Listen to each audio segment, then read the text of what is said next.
Welcome back, everyone, to another exciting episode of A Candle or the Night, a Star Wars actual play podcast. This will be tonight, episode 21, which we have titled The Battle of Spinax. This is going to begin a three-part series, actually, with our players' first major engagement with the Empire, where they're sort of pulled out of their insulated, hidden life in the Outer Rim and forced to face their first major moral decisions about how involved to get in the ongoing struggles.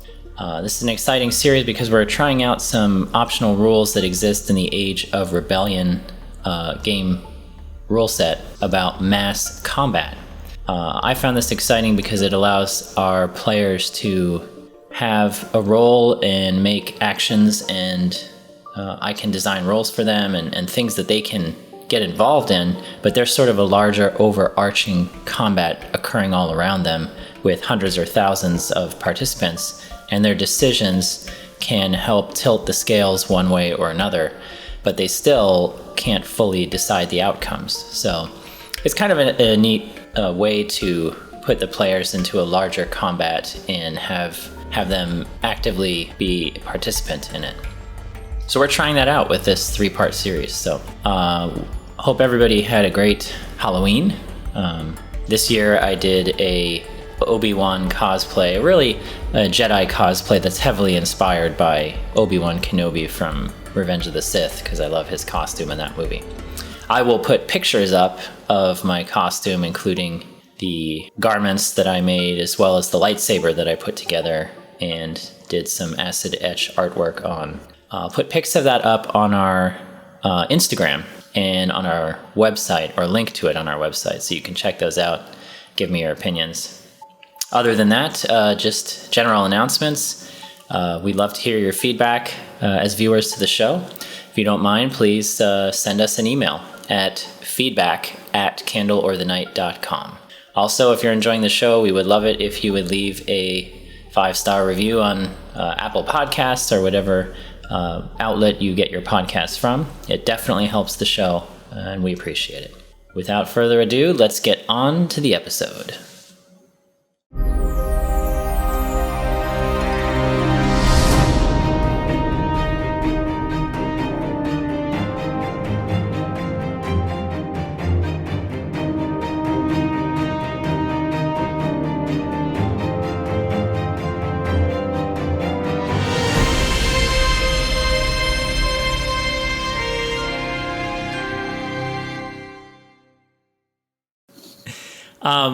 And everybody roll me we're going to do our destiny point pool. Everybody roll me a force dice. Jensen's very good at shutting off emotionally and just for example, her and Victor jettisoned her. At least we didn't roll 2 dark points. Oh my god. Oh no!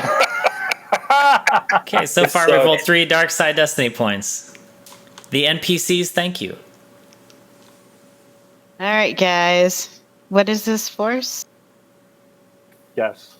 Do you roll for each force rating you have, or just one always? No, everybody just rolls 1.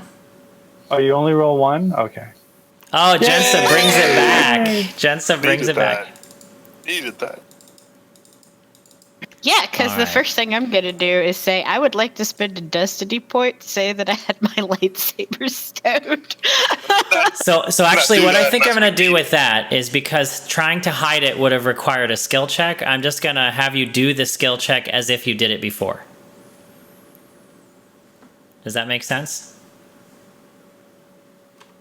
In other words, you're stashing it so that someone else who is around you doesn't notice you. In this case, the officers that you walked off the ship in front of.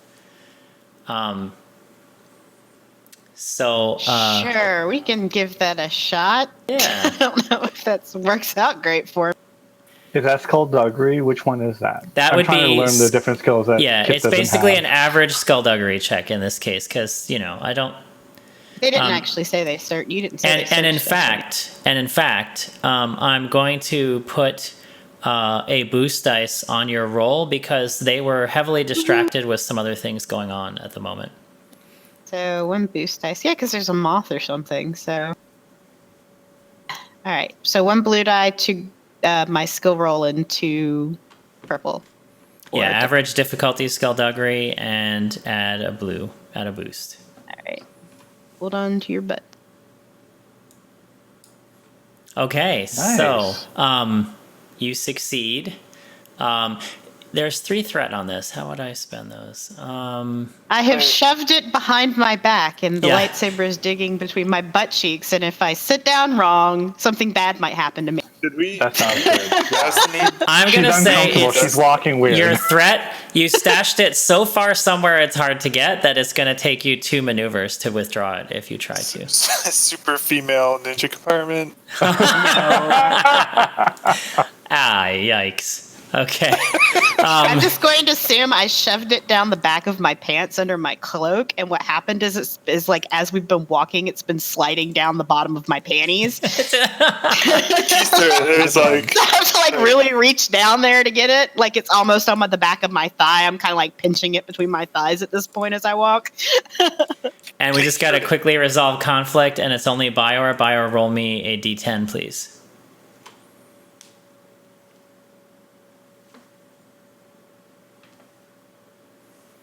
Oh, wow. Okay, so actually you only had 1 conflict, and you rolled 1 conflict, so you're going up in morality once. Woohoo! Go Bior. Bior's road to Lightside Paragon. So how does he, I'm killing it. How does that work, I want to get though? Lightside so bad, and it's like I'm actually really excited about this whole scenario because it gives me the chance to make some progress in one direction or another. I have just not, by happenstance, ended up getting much conflict during the course of these 20-some-odd games. I'll be honest with you, I have been remiss in not giving out conflict as much as I should, but, you know, sometimes there's a lot of stuff going on.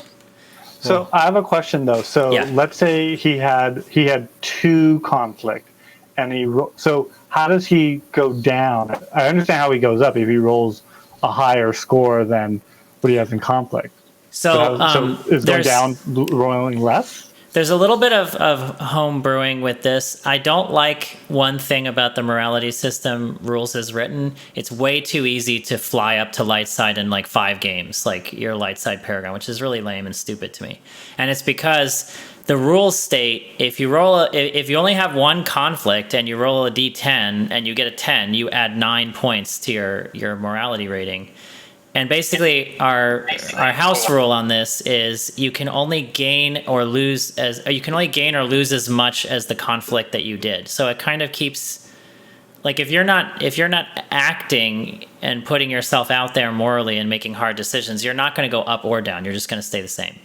So Our way is way. That being said, for your homebrew, might I suggest that at DM discretion, you decide how much conflict is gained by doing something, right? Like, so if you just kill an innocent person, that should be like 5 conflict, right? It's actually, murdering an innocent's like 10 conflict. There's actually a rule for that. I need to be better about giving out conflict, but I sometimes I forget, honestly. But the other thing is if someone does something just outstandingly important or horrible, I'll probably just directly award.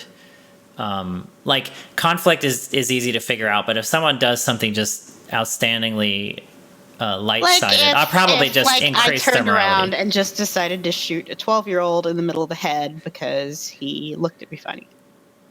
Well, see, the conflict system takes care of that, because if I say, okay, you just shot an innocent child, I'm giving you 15 conflict. You're no matter what you do, you're going down on the scale. But let's say you didn't gain any conflict, but you did something incredible, like you, I don't know, put yourself in harm's way to save someone in a really heroic moment.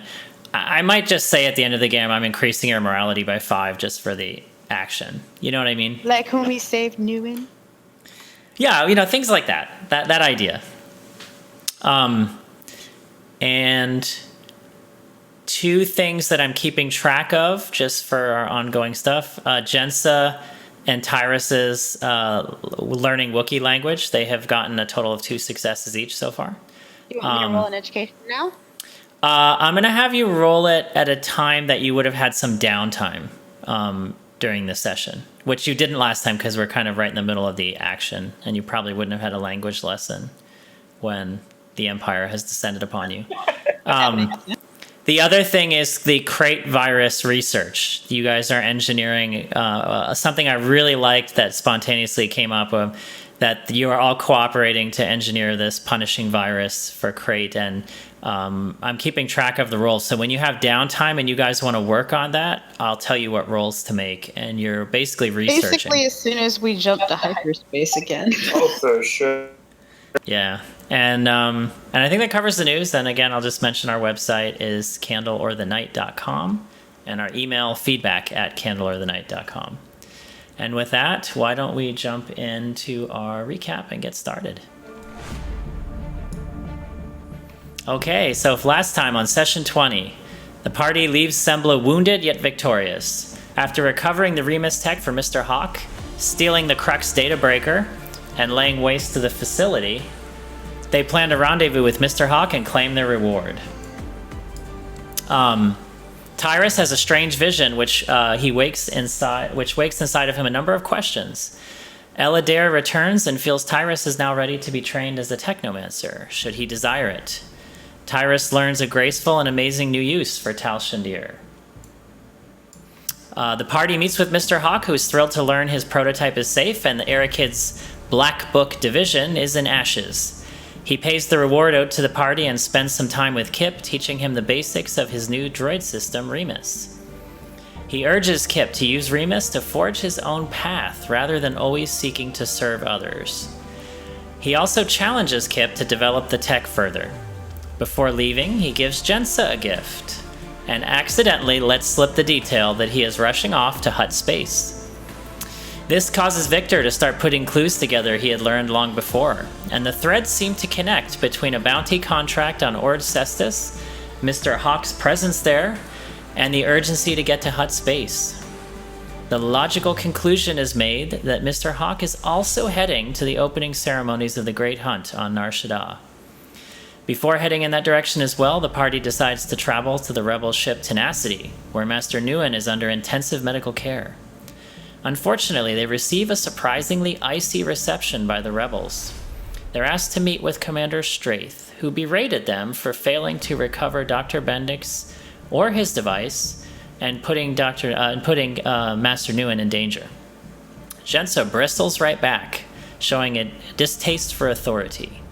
She lets a clue out that the party may have Dr. Bendix's device, which instantly causes Commander Straith to cool his attitude. He reveals that Kiara, the Special Forces operative the party met on Ruria, was demoted for divulging Operation Ripcord's secrets to civilians. Similarly, Straith lost his admiralty for his risky call to sacrifice rebel frigates to buy time for the party to escape the Star Destroyers at Ruria Prime. Before the discussion could go further, an explosion rattles the already damaged ship, and the holographic image of an Imperial Moff fills the bridge, as the party must, for the first time, see a face of Imperial Order up close. And this brings us to the beginning of this moment. You are on the bridge, on the rebel ship Tenacity, which is a medical frigate. I will remind you that you are surrounded by 2 Mon Calamari cruisers. For those of you who are interested,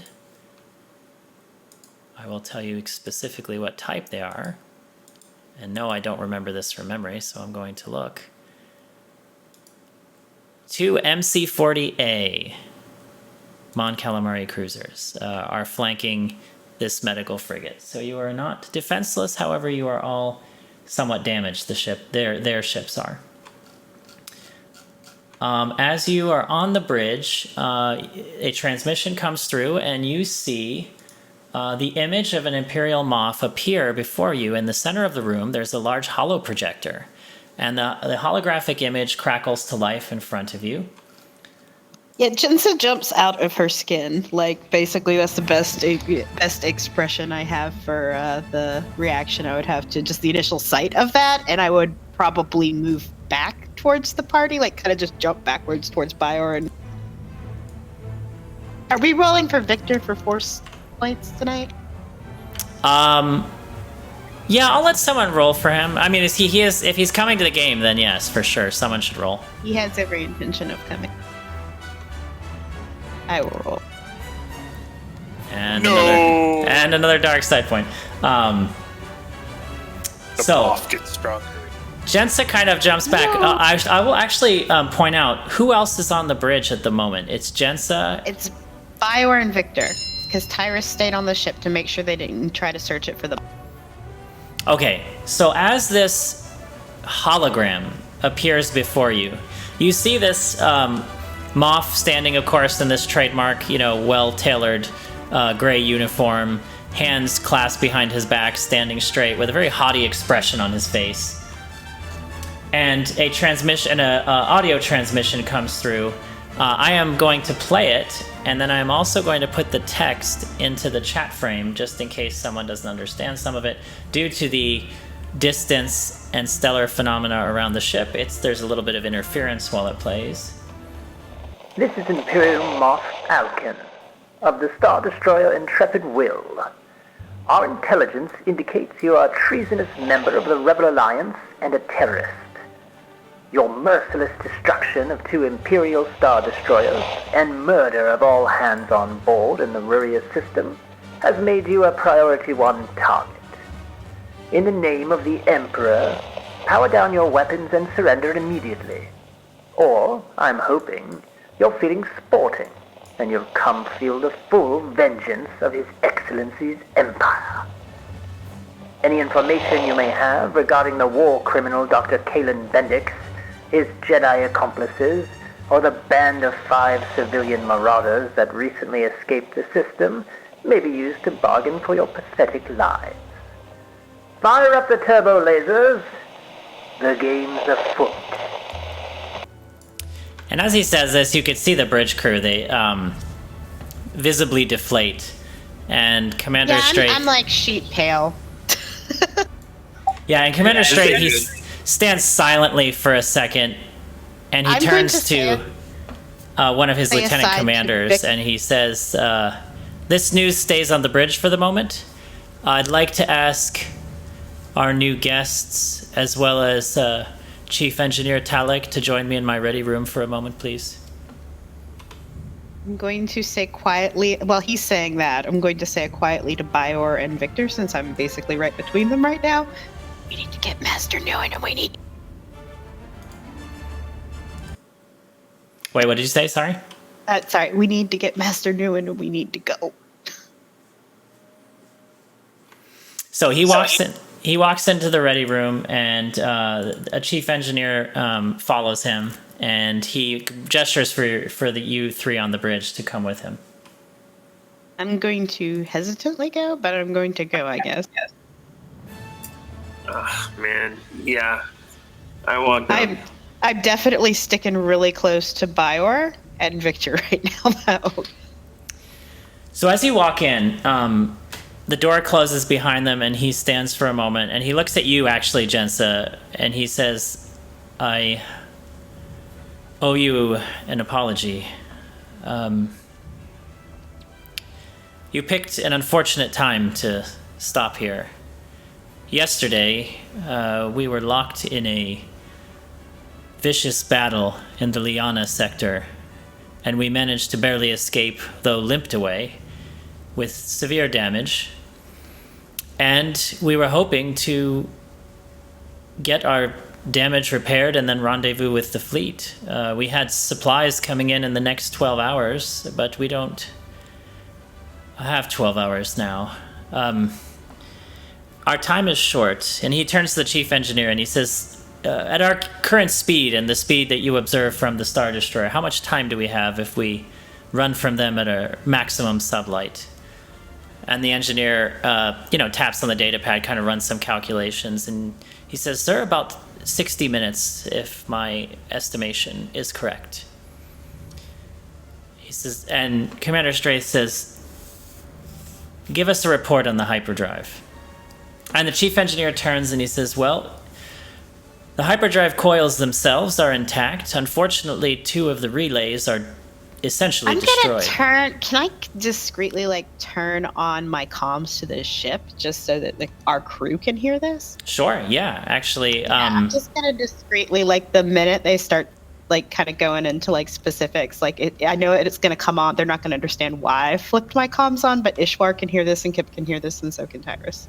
Yeah, so Kip and Ishwar, you suddenly over the intercom hear speech and you're a little disoriented at what it is at first, but as you listen, perhaps it becomes apparent.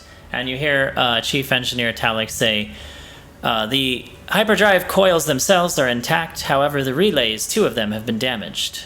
We do not have the proper supplies to replace them with factory components, but we could potentially jerry-rig replacements from some of the freighters on board. Maybe harvest some of their parts. And Commander Straith says, well, how long would this traditionally take? And Talik responds, generally 6 to 8 hours. However, with... We have 60 minutes, I say. Help, perhaps we could get creative. Commander Straith turns to you guys, you Jensen in particular. And he pauses for a moment, and you see his eyes kind of moving up as if he's thinking of something. And he says to you, you already know a lot about Operation Ripcord, but I think the critical detail that you need to understand before you guys make a decision as to what you're going to do. Do you know what Bendix's device does? Okay, just to make this clear, I have no idea what Operation Ripcord is or what you're talking about. I see. Perhaps so that would be the wrong foot we got off on, because if your operative spoke to someone in our group, they didn't talk to me. Well, then accept my apology for my harsh introduction. Operation Ripcord was a top-secret project, essentially to utilize a device created by a scientist to create an underground railroad to smuggle out survivors of Order 66, made possible really by this device he created. Now, the device itself essentially behaves like a cloaking field. You see, Bendix was a Padawan in his younger years, but he washed out. He failed his night trials, so he joined the Service Corps. And in the Jedi Service Corps, it turns out that he had a promising career as a physicist. And during an extended research project on Dantooine, he was studying negative energy fields, and essentially, and I don't understand all this physics mumbo-jumbo, but similar to how destructive interference works, he's able to create a device which can project a field that can cancel out electromagnetic energy, and it can act as a cloaking device, essentially. But the unique thing that he figured out with a group of Jedi was that he could adapt this device to mask the signature of Force users as well. So essentially, not only would you be cloaked from sensors and vision and the naked eye, but even a powerful Force user would not be able to detect you right in front of him. I know about some of this from Nguyen, but from Nguyen. Is he okay? Is he here? Can we get him out of here for you guys?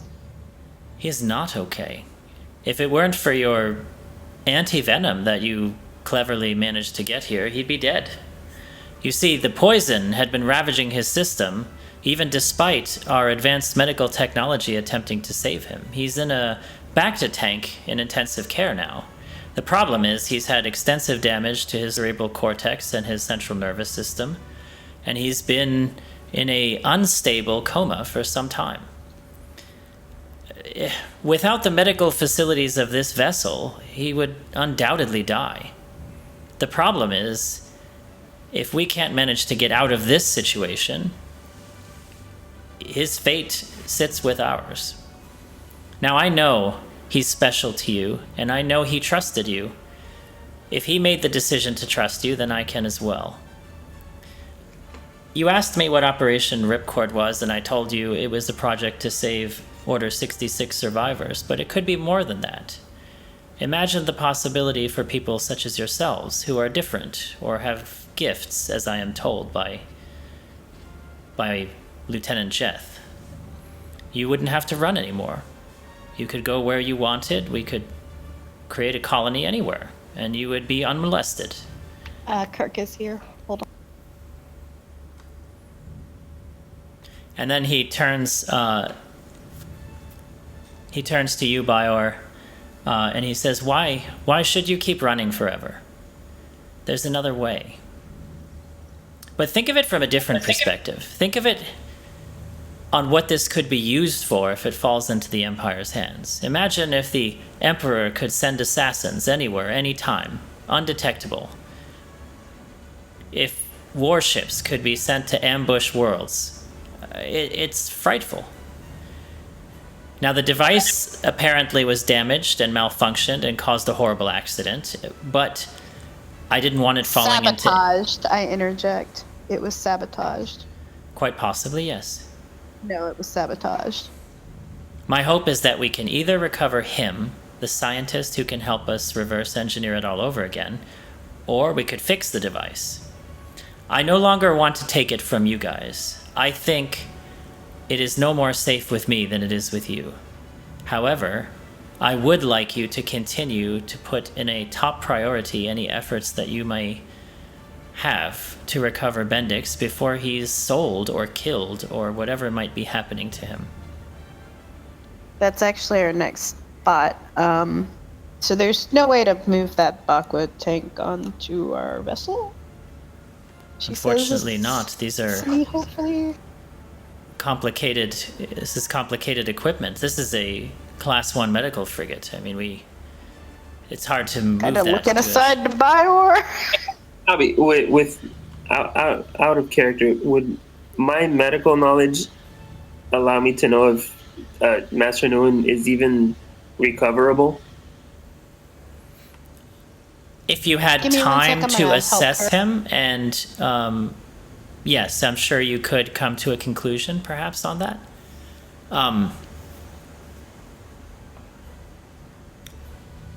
That would just be a medical check, and it would be handled as if you had a sufficient time to, evaluate him, perhaps to collaborate with the medical team, you could figure that out. Okay. What kind of time are we talking about here? Well, to put it in perspective, probably more than an hour. I figured. I don't know. I don't know, guys. His injuries, I don't know. They didn't sound very hopeful.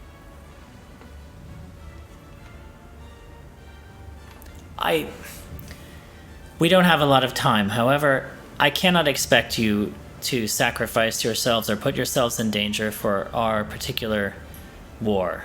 However, I know you care about Master Nguyen, and I have really staked everything in my military career for this operation, and frankly, it's been a disaster since it started. And if it can be salvaged in any way, I am willing to put my career in further jeopardy to do so. And so I will leave the device with you. If you do not mind helping get us out of this mess, perhaps we could collaborate in an official way beyond this point to resuscitate Operation Ripcord and your master, and perhaps turn over this project to you. Frankly, without Force sensitives to guide this project, I don't think we'll be able to do it on our own.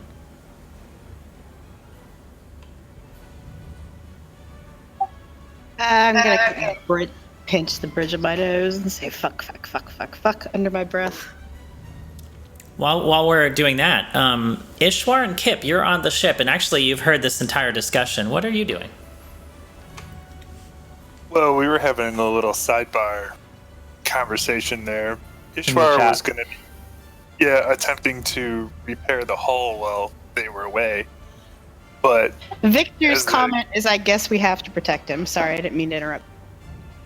As the you can actually, as an aside, just to resolve that, there is a ability that you can use. There is a once per encounter damage control action that you can take to repair hull trauma to your ship, which I think you currently have 3. Do we have hull trauma? You do. Jensa sustained some minor damage to the ship when she was on Sembla due to one of the fighters that got out. You have 3 hull trauma. So we would be fixing that. We would be fixing that. Okay, so you two can cooperate together, which means I will allow one of you to make the check with a boost dice from the other's assistance. That should be me. Yeah, you have better. I have 2 mechanics, and yours is better than that. You are less than half the less than half the hull trauma threshold, so this would be 1 purple dice. But I will remind you, this is the only time you can do it in this encounter. Sure. Just so you know, I have solid repair, so I repair +1 hull trauma per rank of solid repairs when I repair. So let me look how many I have. I have 2 solid repairs. So okay, so how many purple dice? 1 purple dice. Because you're essentially your ship is lightly damaged, so. And I have 1 boost dice. And you get a boost dice. Wow. Okay, so and then also that's +2 hull trauma that I also repair. Okay, so I will point out your ship is fully repaired due to your efforts, and you also rolled 3 advantage. So what I'm going to do with that is I will allow the pilot of the ship, when it's next used in an encounter or combat or anything, will get 2 boost dice to any one single check that he or she wants. Cool. So in other words, you sort of tuned up the systems to the point where you're running quite efficiently now. So, cool. Awesome. And during this, they'll be discussing what's being discussed over the comms, like where Ishwar is suggesting that they try to help them fix the hyperdrive because he sees a profit in helping them save an entire medical frigate. I mean, this thing's got to be worth some dough, and chances are we're going to save it anyway because we know somebody on it. So let's get paid.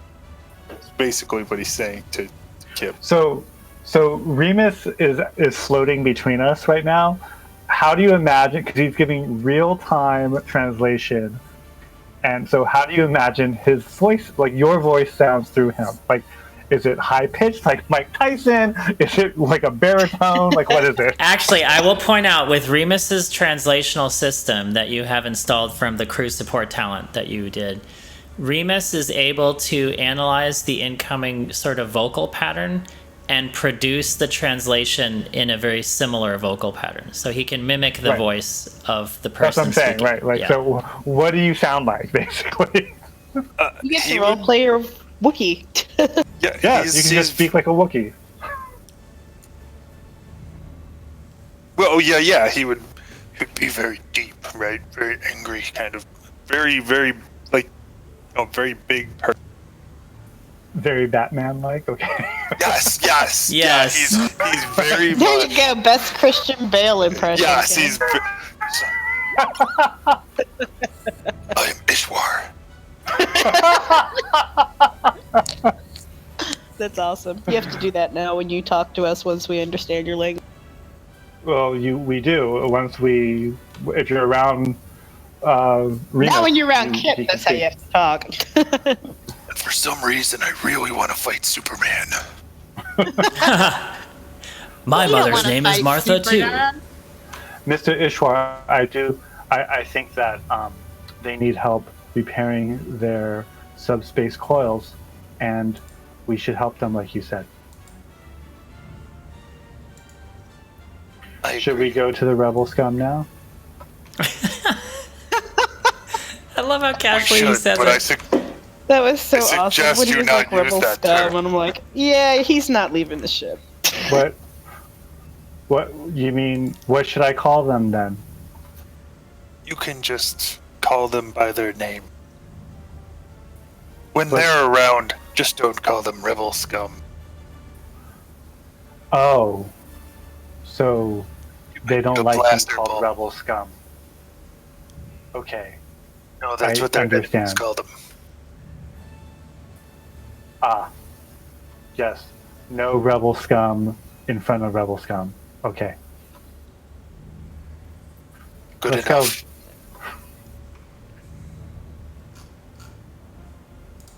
So they would. Well, I don't know how would we approach this. We still have. What's his name I on the gather ship? up my gear. Yeah. I gather up my gear. I say, Remus, let's go. Mr. Ishwar, let's go. We should go to the man standing over there guard and say, we are here to help. Oh, it reminds me of Nobi. Except Nobi just like cut him in half and then say we're here to help. Okay, so while that's going on, Commander Straith pages his first officer in, who comes into the ready room, and he says, I need a situation report on the state of the vessel now before we make an announcement. And his first officer replies, well, problem one as I see it is the hangar is in disarray. Scrambling our fighter squadron is going to be difficult. There's debris and damage from the past attack. The crew morale is not doing well. There are some disagreements among the officers there. And we still have injured across the ship as well, not to mention the issues for which we need repairs. Finally, I think we should prepare for the possibility of boarding parties and be able to repel them and protect the bridge. Lastly, of course, we will need some kind of cover out there. Hopefully we can scramble our fighters, but they'll undoubtedly try and send bombers in.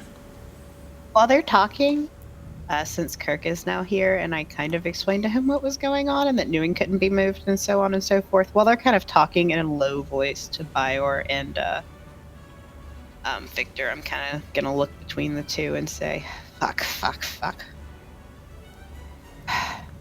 Do we want to help them?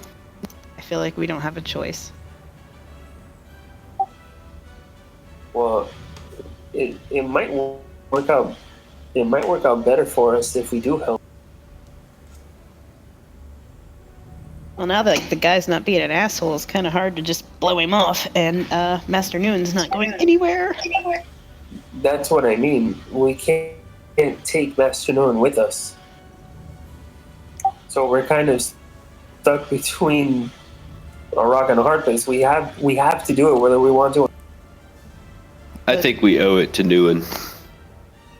I think we do too, but I think we have to look at this logically, and if this goes too far south, we might have to cut Master Newin. I don't know. Now, are you saying this to where Commander Straith can hear you? No, Just we're curious. keeping our voices really Okay, low. all right. We're just kind of taking advantage of the fact that they're talking to each other to talk to each other. And I guess I'm going to harp up and say, tell us what we can do to help. Straith looks at you for a moment, and he has a slight smile on the edge of his mouth. You know, he's a military man, and he doesn't, display much emotion, but you can tell he's encouraged. And he says, I'll tell you this. Help us out of this bind, and I will pledge my resources at the Rebellion to make sure we create a world where you don't have to run anymore. Well, I've got two crack mechanics on my ship. But what can we do for you? I mean, we have a vessel that's functional. That would be extremely useful. I suggest dividing your talents. Seems like I think the first thing we need is to get the hangar bay in operational order and scramble as many fighters as we can. We probably need someone leading the fighter squadrons against the TIE fighters that will inevitably be sent against us, protection against the bombers. We'll need repairs done here, and we may need people to repel boarding parties and assist with medical. Since I have my comms open, I assume those two will harp up if they want to participate. Mr. Jensa. Oh, go ahead. No, you can actually talk to her, so you go ahead. Well, Remus is there. You can. But I say, Mrs. Jensa, we will. I think I can help with the mechanics and repair. Mr. Ishwar, which do you prefer, Mr. Ishwar? Mechanics repair and or bodyguarding against possible boarders. At that option, he immediately says, "I'm not repairing anything if I get the chance to shoot some Imperial." No, I'm just Ishwar. You're with me. Mr. Ishwar says he will help secure the.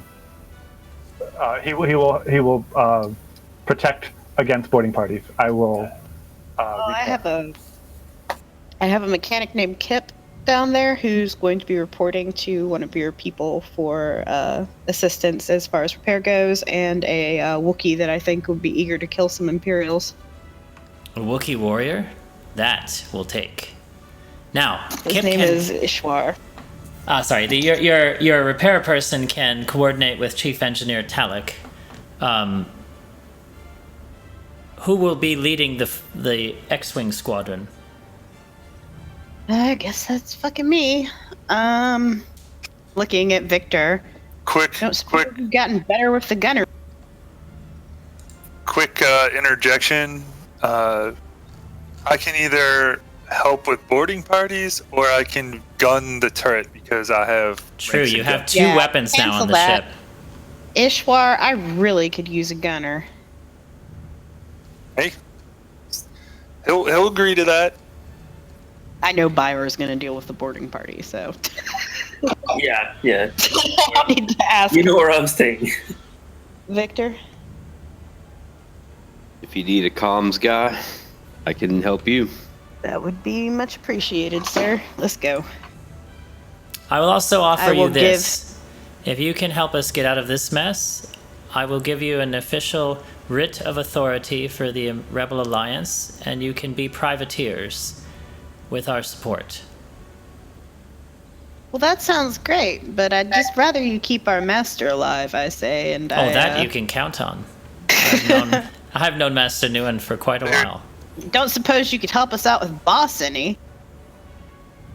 Boss? Oh.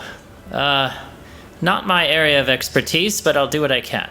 I have contacts that might be able to help. Alright. Thanks, and sorry we got off on the wrong foot. Sounds like your girl deserved to get demoting, I say. Not at all smugly, because I don't like her because she was hitting on Victor. Well, not to put too fine a point on it, but she's spent some time in the brig, and perhaps we should let her out to assist. He looks at you, Jensa, and he salutes you. And he says, Captain Eosha, I believe it is, yes?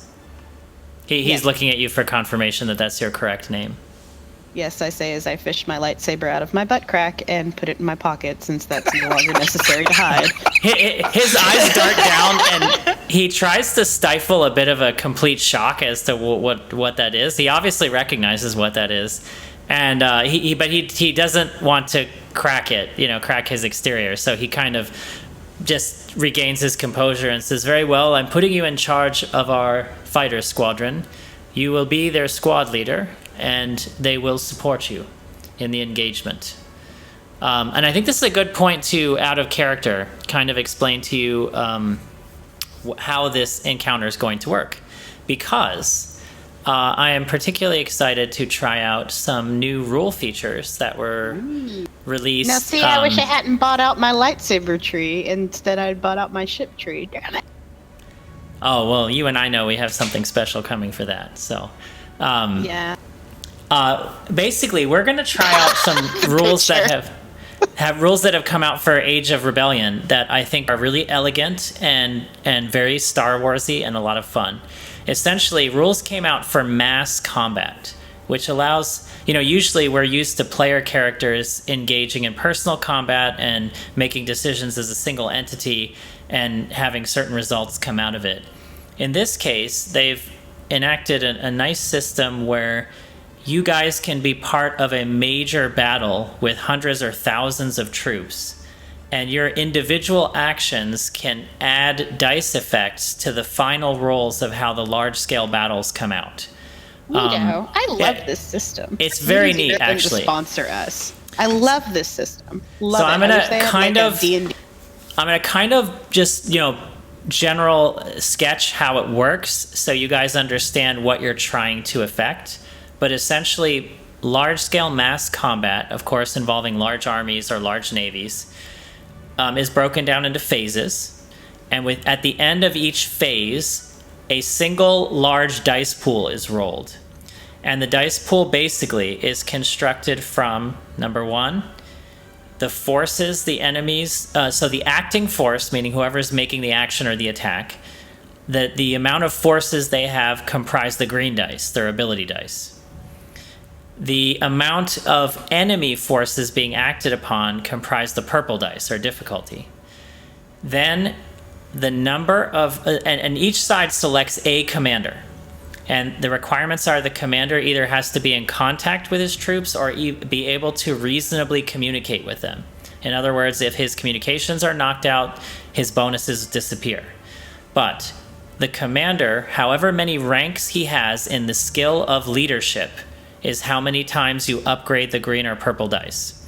So the allied commander, if he has 1 rank in leadership skill, then one of those green dice turns into a yellow dice. Similarly, same thing with the purple side. The enemy commander turns 1 into a red dice. If he has 2 skills in leadership, etc., he gets 2 upgrades.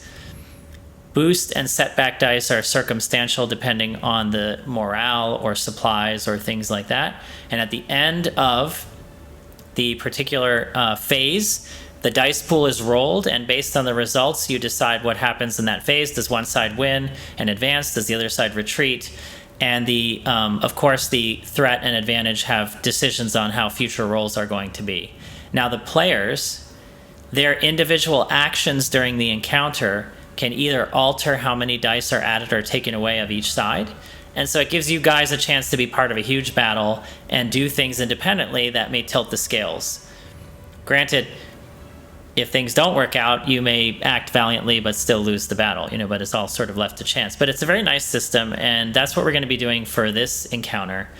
Essentially, as each phase happens, I will present ways in which you can influence the sort of dice pool before it happens, and then at the end of the phase, we roll it and move on to the next phase of the engagement. And at the end, either you succeed in forestalling the Star Destroyer long enough for the repairs to be made, or losses occur. Bummer. So we'll see. 6 hours. 60 minutes. In this case, the ways in which you heard the captain's, Commander Straith's presiding officer say, in the initial phase, you can either assist with morale in the hangar bay and resolving what's going on there. You can clear debris or make ready the hangar bay for evacuating the squadron, the X-Wing squadron. If you succeed in that, you will add to your green dice pool for the later phases. Medical checks can be done for injured crew members from the combat yesterday that are still not functional. In addition... you can also begin, of course, the repairs are going to be ongoing, and there are a number of ways you can do that. So that's kind of how it will work. The first phase of the combat is going to be forestalling the incoming TIE fighter squadron that is being deployed and flying towards your position. The Star Destroyer will be moving slowly towards you during the entire encounter. All right, well, I guess Victor and I are rushing down to get on our ship and catch Ishwar tosses Kip a frag grenade. Says, "Here, kid, you might need this." Let's transfer that now. If I need to blow people up, like the rebel or who are we Imperial scum. Imperial scum, yes, sir. All right, I transferred a frag grenade for you. So real fast, just summarize for me who's going where. Jensa Victor on the Errant Seeker, leading the X-Wing squadron, correct? With Ishwar as with a gunner. Ishwar, so the 3 of you. Bayar, you are... I think I'm going to help clear debris so that the fleet can get out. Okay, so you'll be on. You're staying on board the medical frigate, basically, as I imagine is Kip, correct? Yes, Kip is moving towards what he believes to be towards the engine room to hold on, you said to repair their hypercoils. And just to clarify, I am allowing any number of creative skill checks that you would like to do to rectify the number of wrong situations here, and the amount of successes you get will start tilting the scales. So do we have time to help clear the bay before we take off to fight these X-Wings? Yes. Or the type of fight. Then in that case, Ishwar will help clear the landing pads. And let's see, I think I actually have some skills for that. Like he can. Would I use coerce? What I'm going to do to handle giving you hints and things, I will allow any appropriate knowledge check that makes conceptual sense or perception or vigilance and in a situation for you to try and assess how you might help. Just to kind of, help you move things along if you're having trouble figuring out what to do.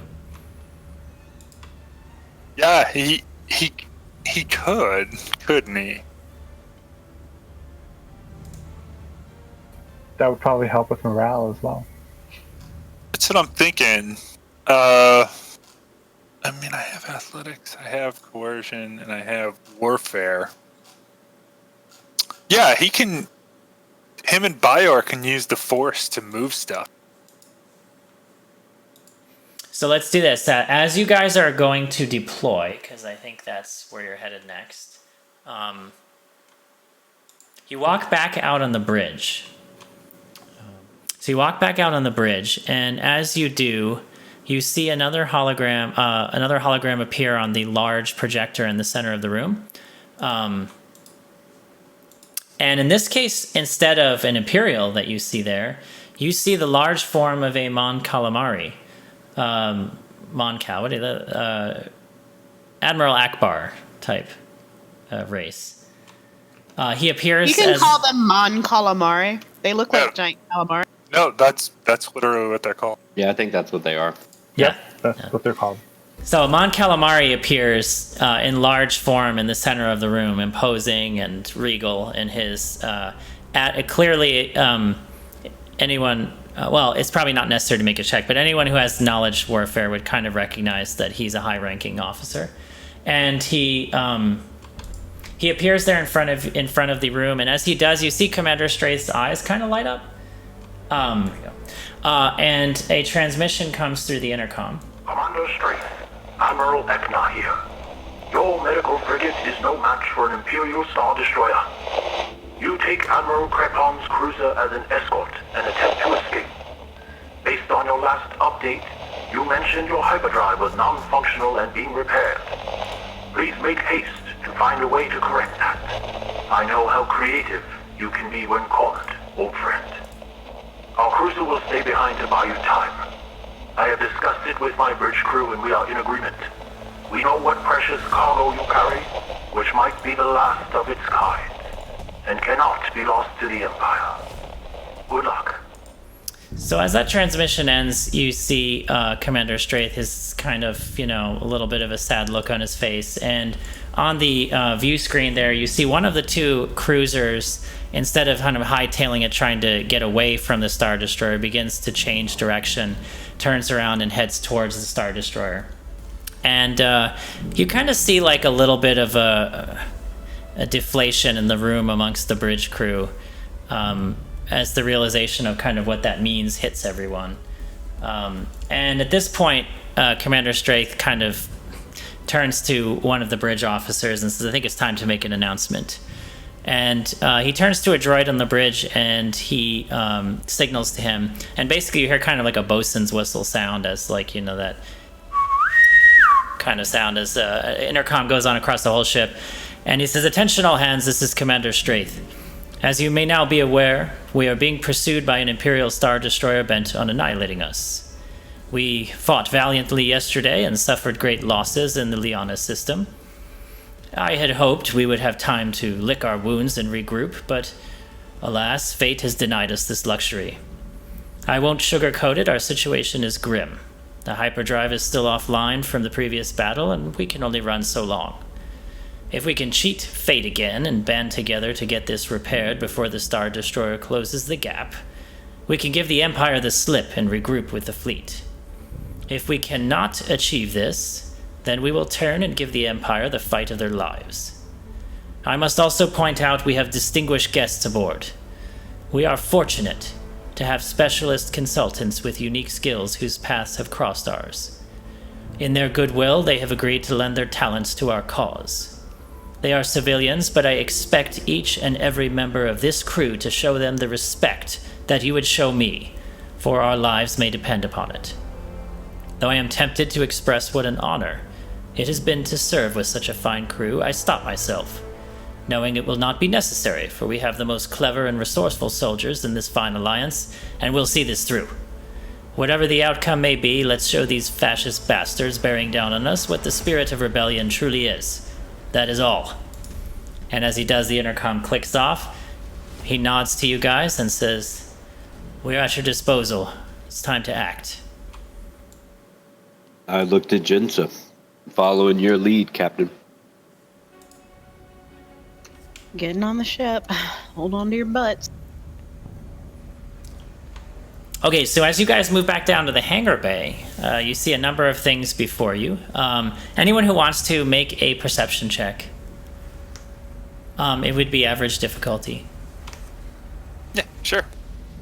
Each success that you get, I will give a particular clue how you might be able to assist. Fire rolled did not succeed.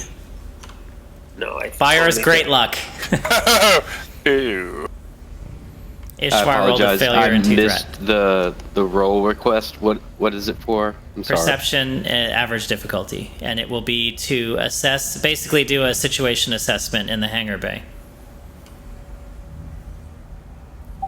I can't do a vigilance check.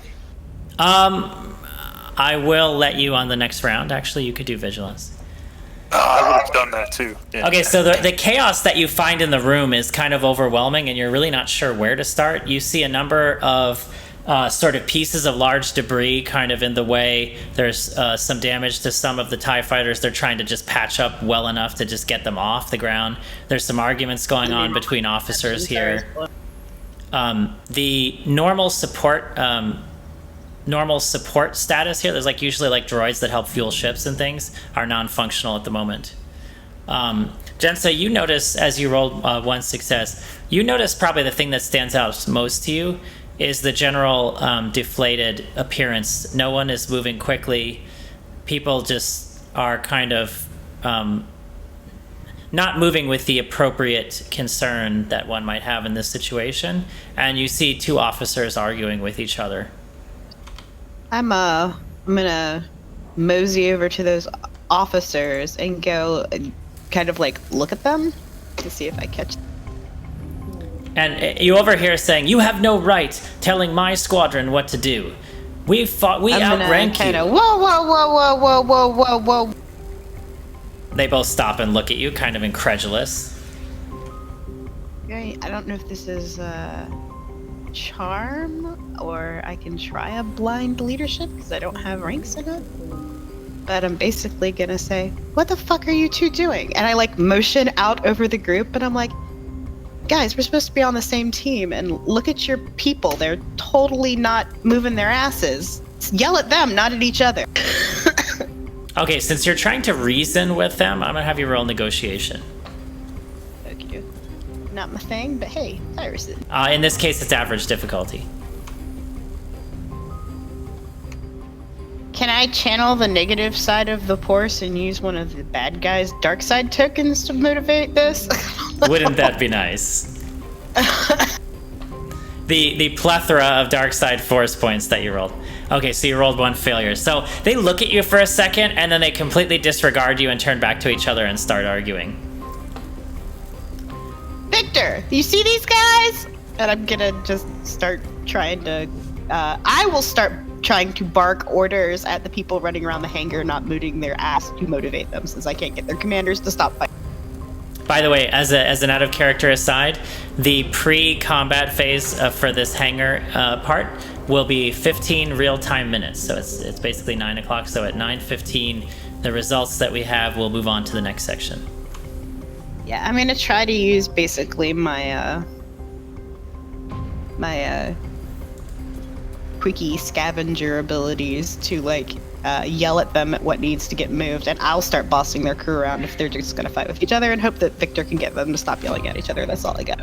As she says that to me, I will kind of almost acting like I'm whispering, but making sure that they can hear me. I will say, "It's okay, Jensa. We have Commander Straith's direct line, and we have Azir as the honored specialist on this mission. If they don't get their asses in gear, he's going to hear about it, and they'll both be reprimanded. And I will roll a deception check." Is that a deception, though? It's kind of not untrue, is it? I think it's untrue, but... Oh, okay. All right. So roll a deception. I'm not going to tell shit on them. Okay. Roll a deception, average difficulty. Okay, wow. So you rolled 4 successes and 1 threat. Victor... I'm on somebody's shit list. He's the tattletale. We don't like him. Clearly on their shit list, but maybe that'll motivate him.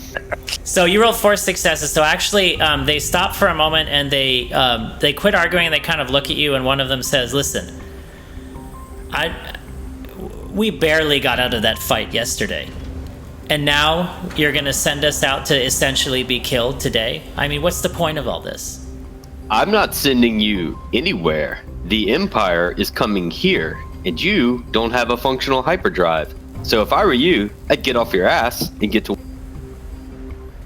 And he looks at the other officer he was previously yelling at, and it kind of sinks in, I think, for a second.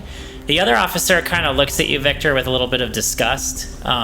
Any subsequent attempt at a social check with him would have a setback dice. However, they actually quit their argument and they begin to go and mobilize their teams.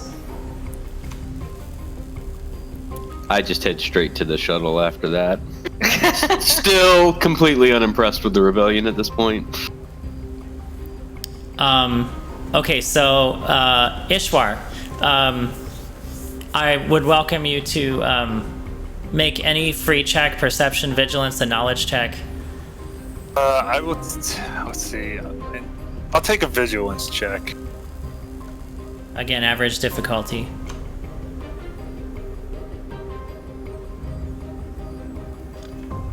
So you one failure, 1 advantage. Yes, you're not quite sure where to step in here. You don't quite get a hint of where to begin, but you did roll an advantage. So your aggravation in this moment of kind of this frustration building of you're not sure what to do and the clock is ticking, it motivates you. So the next whatever next check you make, you'll get a boost dice too. Good. I know what. And it by the would way. be. Yeah, I was not able to give you a hint, but from what you've heard already, if you want to just try and rectify something based on your own creative thinking. Yeah, so I already know that there's a bunch of rubble in here that needs cleaning up. I would like to attempt to coerce the rest of the flight crew in here to help me. And I can start by using my force power to push a bunch of stuff out of the way. Now, you have the basic version of move, correct? Yes. I have a few rank upgrades in it, but I can only spend 1 force point at a time on it, right? Unless I roll double, and then I could move things with 1 silhouette higher. Oh, so you did invest in the size upgrade, or no? Yeah, I have range and size. Okay, yeah. So if you roll more than 1 force pip, you can move something silhouette 1, so the size of a person, essentially. So why don't you roll your coercion check? Okay. Again, average difficulty, and you get a boost dice. Nice. All right, very good. Success and 2 advantage. 2 advantage. All right, so you kind of growl at them and tell me exactly what you do.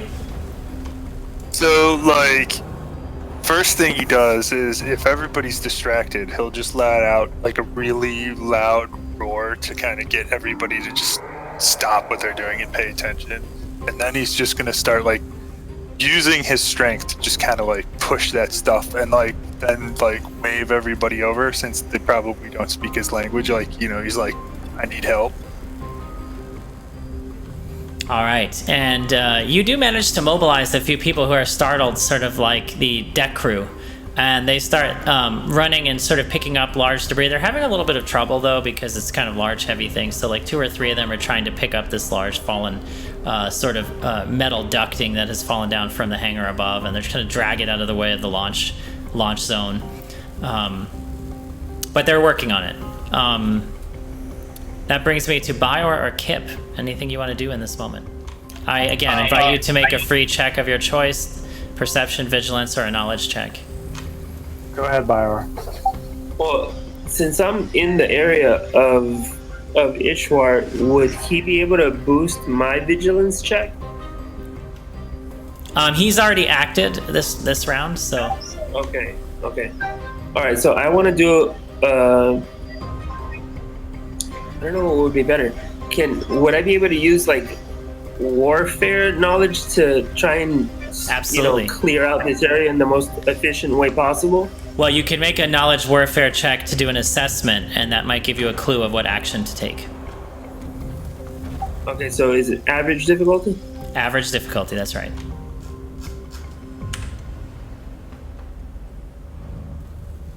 Okay, yes. So yes, you rolled a success. So you can tell still far too much debris around here. You could use just your strength or your force ability to help move things. You could attempt to try and motivate the crew from any kind of sort of social standpoint. And general crew morale also that way, just sort of interacting with these sort of lollygagging crew members, or you could assist in moving things. Well, if I got an analysis of what the place looked like, then I want to try and get the ranking officers to get their subordinates to try and help, get them in line and start getting stuff moved. Okay, so that would be a leadership check.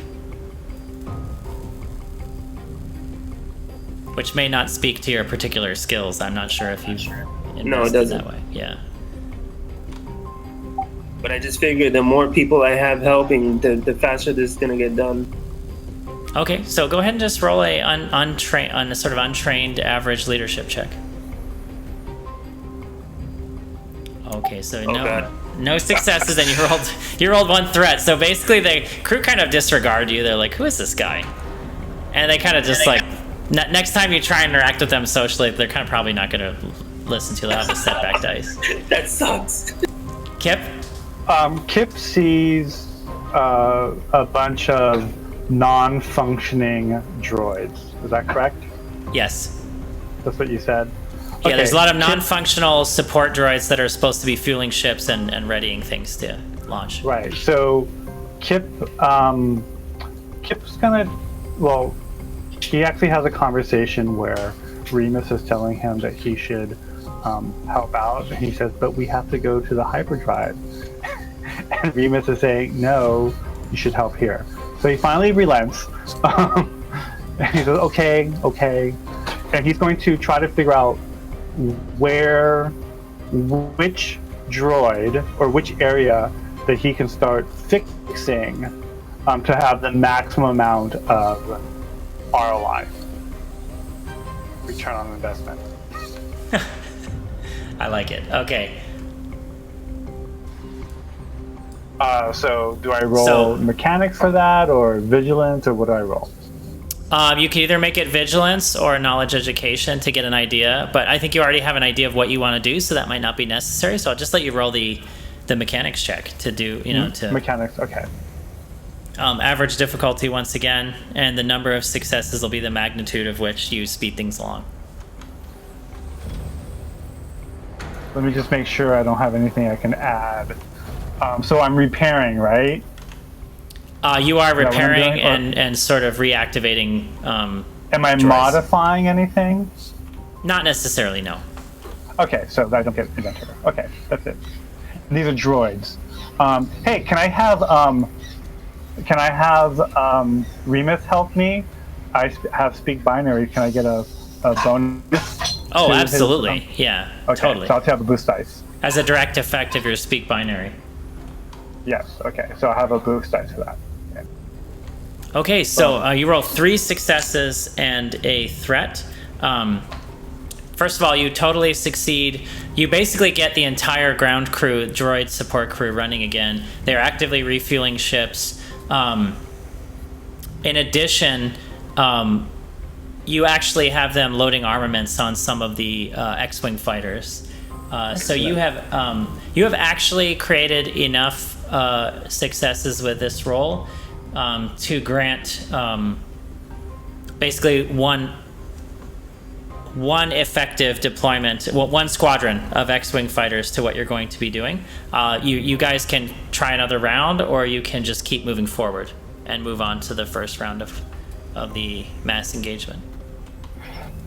And the threat I have is now some engineer, rebel engineer, is like, I got your number, you little bitch, and you made me look bad.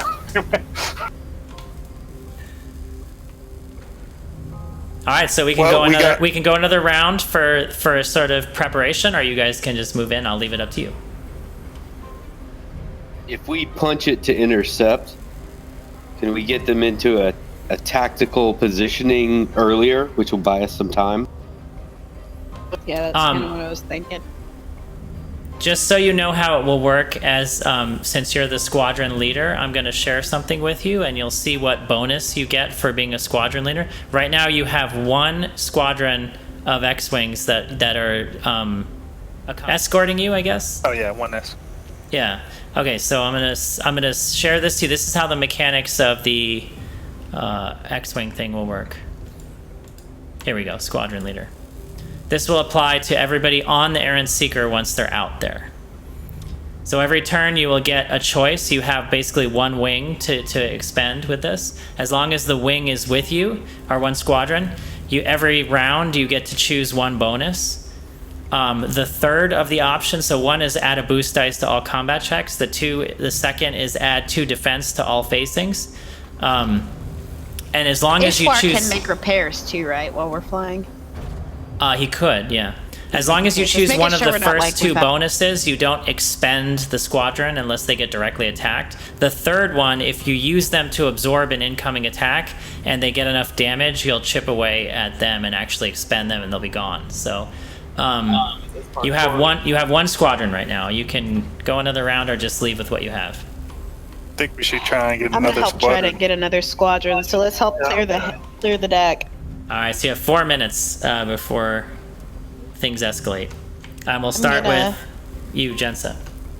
I will be yelling out kind of charming little witty kind of haha comments, I guess, to kind of like get people's morale up. Kind of like situational to the work. I'm gonna. Okay. You're like doing a USO show to like improve morale. No, she's playing. She's being like Maverick or something, right? Yeah, like Top Gun, where she's like being all bravado and like, "Hey, we're all ace pilots. Let's get those bastards." Yeah. All right, so roll me a charm check. 2 purple dice.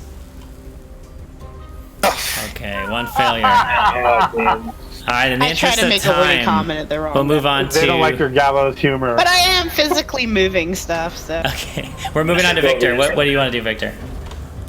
I mean, I don't really have any positive, like, moments to let these guys reflect on. Can I make some up as a deception? Absolutely, yeah.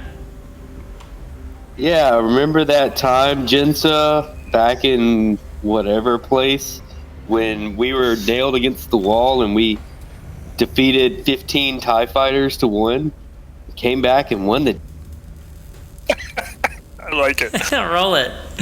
Go big or go home. All right, a success and an advantage.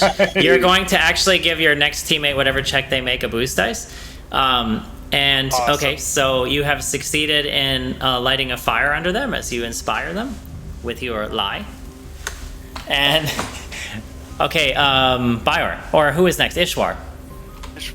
So Ishwar is gonna use his his brawn to try and Athletics. move that one big thing of that they were having trouble, like the really big metal scaffolding you said fell. He's just going to use his brawn and he's going to go over and help him, and that'll be an athletics check with boost Athletics dice. checks, 1 boost dice, 2 purple dice. Oh, wow. Okay, so you put on such a display. You not only pick up that one giant piece that fell with one arm and throw it over your shoulder, you basically kick one other piece up with the other arm and other shoulder, and then you move one with your foot as you push it along the floor. And you're clearing like the entire area. So you shouldering it like a linebacker, just. And as we close out actually the last minute here, you've actually cleared for launch a second squadron that you can call upon when you need them. Anyone else want to do anything? We'll just let this sort of round finish real fast. We have Bior and Kip left. Well, if enough area was cleared out, you said that there was people that needed medical checks? Yes, there are injured people around still. The injury is sort of like left over from the combat the day before. I start triaging people. I don't know. I start handling the salvageable people. All right, so roll me a medicine check, average difficulty, please. All right, so you roll a success and an advantage. You're able to get a couple of the crew members sort of patched up well enough and quickly to get them to work. And you will give the last actor, Kip, a boost dice. You've motivated him. Kip, what would you like to do? You're the last actor in the pre-round. If you can secure at least 3 more successes than whatever you do, you'll get a 3rd squadron. So I got pretty much all the droids moving. Yes. And up and running. Are there any X-wing there are damaged or X-wing? There are damaged X-wings. So yeah. Kip is going to tell Remus, and he's going to choose 2 more droids using speak binary and say, we're going to fix the damaged X-wing fighters. Get to it. All right, roll any appropriate bonuses you'd normally get. The difficulty would be 2 purple dice, and it's a mechanics check. Okay. So I'm assuming Remus is helping me. Those other 2 just get speak binary for me. Thank you, Remus. I agree. This is exciting. Before I tell the other droids, your humans expect you to help them to defeat the Imperial scum. All right. Wow, 4 successes and an advantage. Okay, so your advantage is going to carry over to the first check made by whoever you choose next round will get a boost. But your 4 successes are actually enough with the one that Byro got before. You have now 3 active X-wing squadrons that can deploy at your command. You sort of complete the pre-round. Everybody kind of gets mobilized. You see people running now. The whole room feels different. It's clear. Droids are working. Ships are being fueled. Armaments are being loaded up. People are scrambling, putting on helmets, like climbing up the ladders. And you start seeing ships deploying one after the other and you feel the charge in the room now. It's on. So, as we move into the first phase of the mass combat, you are stalling the swarm. From the Imperial Star Destroyer, which is still enormously far off and too far to do any kind of bombardment on the ships that are there, you're seeing actually the first of the Mon Calamari cruisers, which was piloted by Admiral Ekna, the Sterling Sleen. It is actually moving towards the Star Destroyer, so it's going to engage. And you suddenly realize it's going to need an escort squadron as you see wave upon wave upon wave of TIE fighters be deployed from the Star Destroyer. And all right, time's up, guys. Run into the ship. So as you guys run up the gangplank, what do you do? Ishwar heads right to the turret, starts warming it up. He just climbs. He fits his broad shoulders into that tiny tube somehow. I'm gonna get everything on, ready to go. Get my seatbelt on. I'll slip into the console area and I'll warm up the computer systems. And I'm going to share again the starship maneuvers. Everybody peed before we got on the starship. Yeah, because Ishwar clogged the toilet. On the other side of the tube. Ishwar clogged the toilet on the ship, so... I can just pee down there. I'm sharing this sheet to remind everybody what maneuvers and actions you can take in starship combat, just so you have it. Never hurts to have that handy. Okay, so as the Errant Seeker takes off, you see an entire squadron of X-Wing fighters take off with you, and they form around you in a defensive formation. So you are in the center as Jensa, you are piloting the ship, and you hear over the intercom, "This is Red Wing. We are approaching your position. Captain Iosha, please direct us." Should have one wing defend the rest of us, and 2 other wings assist us in attacking the booster. That'd be my suggestion.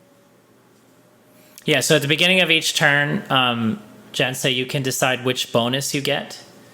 And just so you understand, since, of course, you're going to be taking a lot of attacks, the third one is, of course, the most tempting because it basically keeps you from taking damage. But as you chip away at them, at the sort of minion groups of your squadrons, they'll be expended and disappear.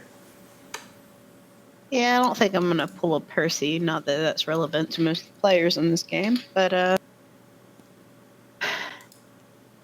we've got 3 of these or 1. Yes, 3. So yeah, let's go with 2 for the boost dice to all combat checks, and +2 to defense to all facing. So 1 of the second option. And let's full throttle. Well, they won't be able to keep up, will they, the squadron? Yeah, no, you can assume that they can keep up with you because starfighters, their maximum speed would be at least as good as your freighter would be. Okay, well then I'm just gonna full throttle that sucker since I got the ability to do it now. And okay, so you're closing the gap. I'm gonna put a map up for you guys. There are 2 versions of this map. There's sort of the long zoomed out range where you'll be able to see the position of the capital ships. That is here. And you can see Admiral Ekna is kind of moving towards the Star Destroyer. And then I'm going to put a second one up, which is more of a short range view, and you can juggle them how you want. But that way, you know, we're looking at the capital ships from extreme range, whereas you guys are going to be in sort of short, medium, or long range when you're engaging. The second map is empty at the moment. I'm going to put your token on there. And we're going to put up the... I really miss having 2 monitors. Ooh. Ooh. Freaky.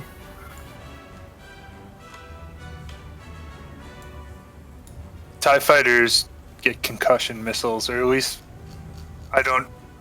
they should. They do by definition. There are different kinds of TIE fighters in the game system, so some of them will have different weaponry. Yeah, we'll find out and adjust accordingly. By the way, I always allow... Victor certainly would not know the answer. Anyone trained in knowledge warfare can make an average difficulty check for that info. I will make this. And you rolled 1... Okay, so you rolled a success, so I will tell you 1 useful thing about them. Is Frank jumping in with us? He's on his phone. These TIE fighters are essentially minion groups, so they contain no concussion missiles. You just know that they contain 2 forward laser cannons. There you go. So... I guess he would no like... spoof missiles. Not on these guys. Not yet. Well, I guess you can't do that. I was going to say, can you hack their system and make them think they have missiles coming after?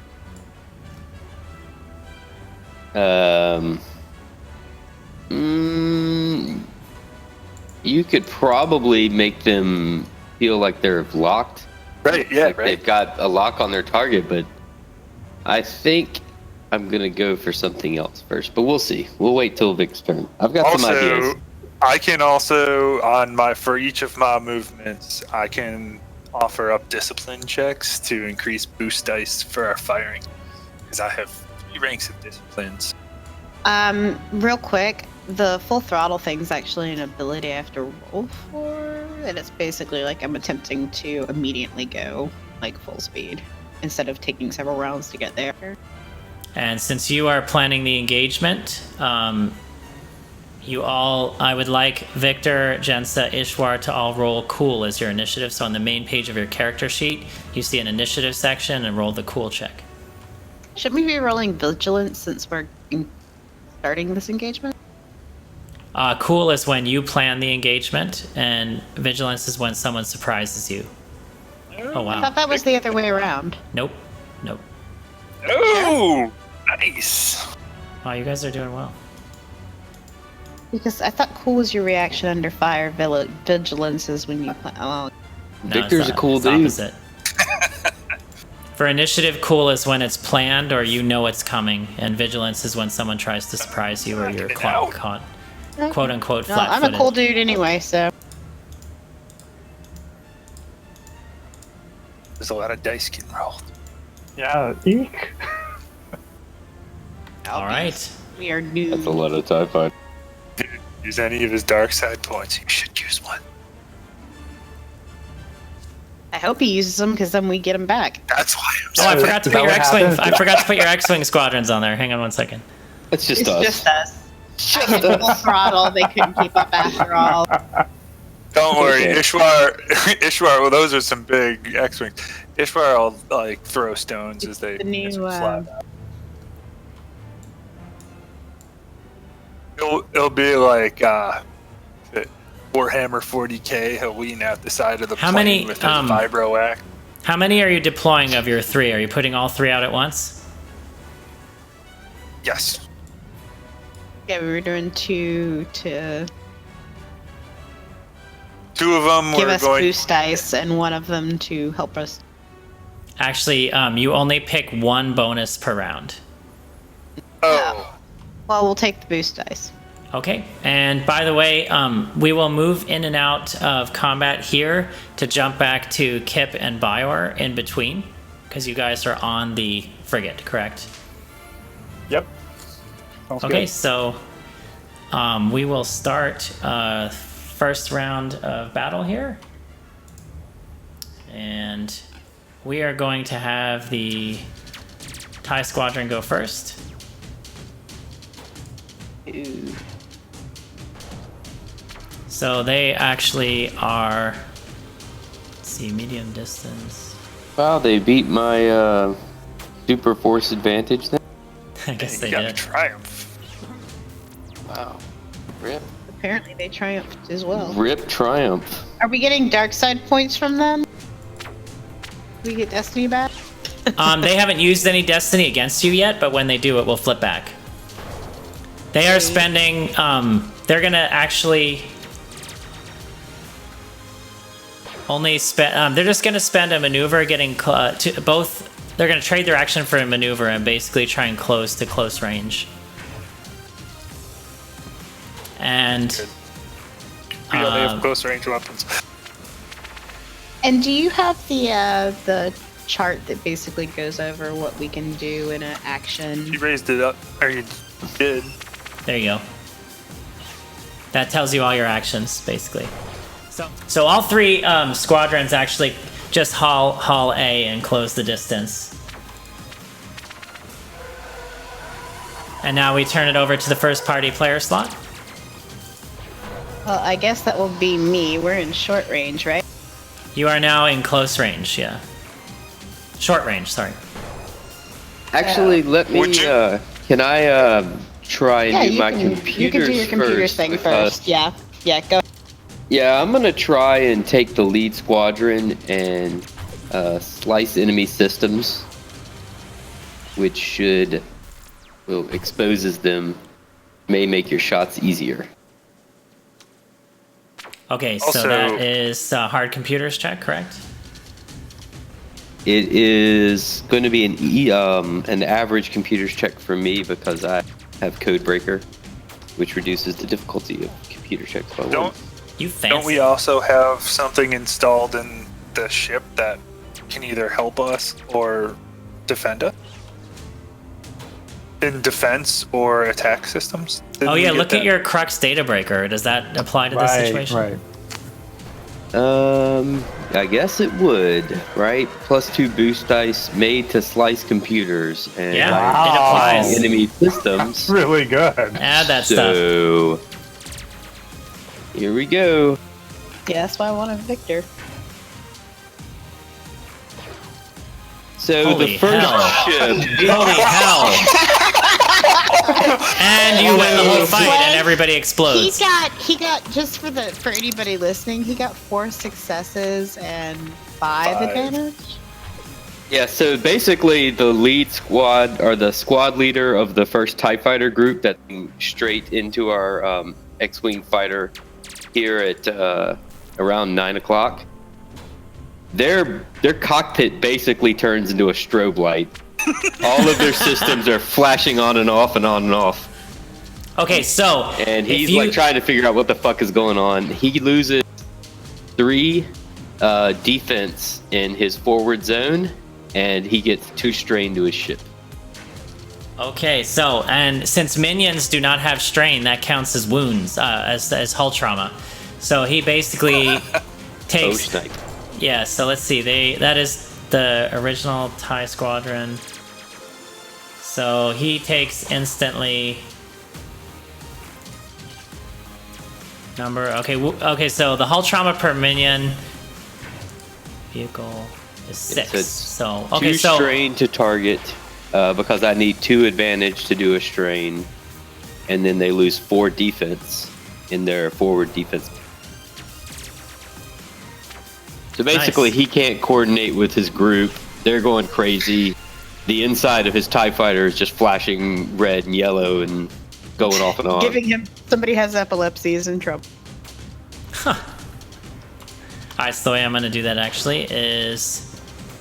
The epileptic pilot that he never takes thought it it would as... matter because he's in space. Okay, so one kind of spins out of control slightly, and his wing hits the other, and the ship gets damaged, and you kind of see he's actually not only that, but his maneuverability is decreased, so he has a setback dice on his next attack. He is damaged, and now we'll move on to the next party player slot. Quick question before we decide. Is using one of these starship actions a movement, or is it like your entire turn? Action means like your turn. So it's so like... if I was to use fire discipline with my discipline skill, would that be my action? That's your action. And then you have a maneuver. Okay. And you can actually take strain to get a second maneuver if you want to. But it's not super helpful if you're not the pilot right now. I'm gonna... Well, don't you have to have leadership of 3 for fire discipline? No, or discipline, and I have discipline. Oh, okay. So, well, I'm going to stay on target, which will give you a bonus. It'll upgrade all the ship's combat checks, which is I'm basically going to be getting into that group that Victor has clearly screwed up. Because I'm assuming he's telling me what he's doing, because he's sitting right next to me. And I'm going to get in on that group and basically line Ishwar up as best as possible. So I'm going to do the stay on target maneuver, and I'm also going to take strain. Stay on target to maneuver. fire. good. Let's see. But I was going to say you should fire while they're... So you have to be at speed 3+, which you already are because you're still flying at max speed. And you upgrade one ability check on ship's combat checks. And upgrade ability check on combat checks targeting ship. That doesn't make sense, right? You should just fire. Yeah. They're already effed up. Well, that's your maneuver. I mean, you can do that as a maneuver, and you still have an action. You can fire the forward face. Yeah, sweet. that's what I'm gonna do. All right, so you get to basically add one more green dice to your attack roll. 10. All right. 4 successes. Which one are you attacking on the screen? Their lead. So let's say that top one that he hacked. Okay, so you inflict 10 hull trauma on them, 10 wounds essentially, and so So they're at 12. So, okay, basically, they have lost 2 members of the 3-man squadron. They careen into each other. I forgot to get my boost dice from the attack roll, too. Darn it. Just roll a separate boost dice. If it gives you an extra success, then we'll count that damage. Don't forget your boost dice from our team. Nice. All right, you get another damage, so... Another damage. All right, so they are down now to 1 of the 3 on the top group.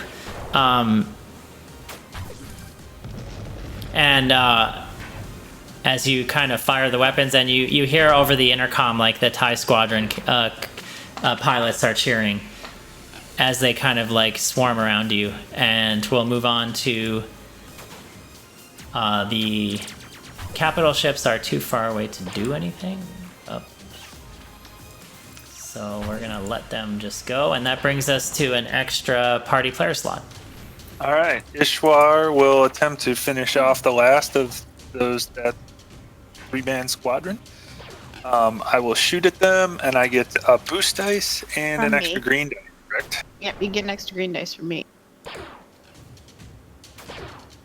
Ooh, bad. Nice. Wow. Are you shooting the same group or a different group? The same group. So the one that only has 1 guy left, I was gonna finish them off. And then with my triumph, can I just continue to fire and just drag it through the next? You can see. group? I just shared something. You can see what you can do with your triumph. And for listeners, he has 4 successes, 2 advantage, and a triumph. So basically, you completely annihilate that first 3-wing member squadron. Completely gets destroyed.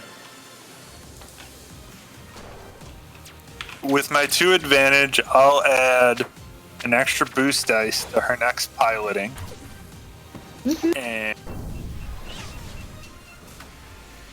I love the starfighter combat. It's so cool. You can upgrade the difficulty.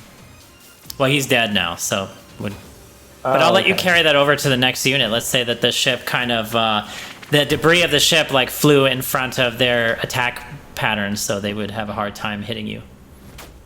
They'll get a setback dice. would I be able to use my triumph to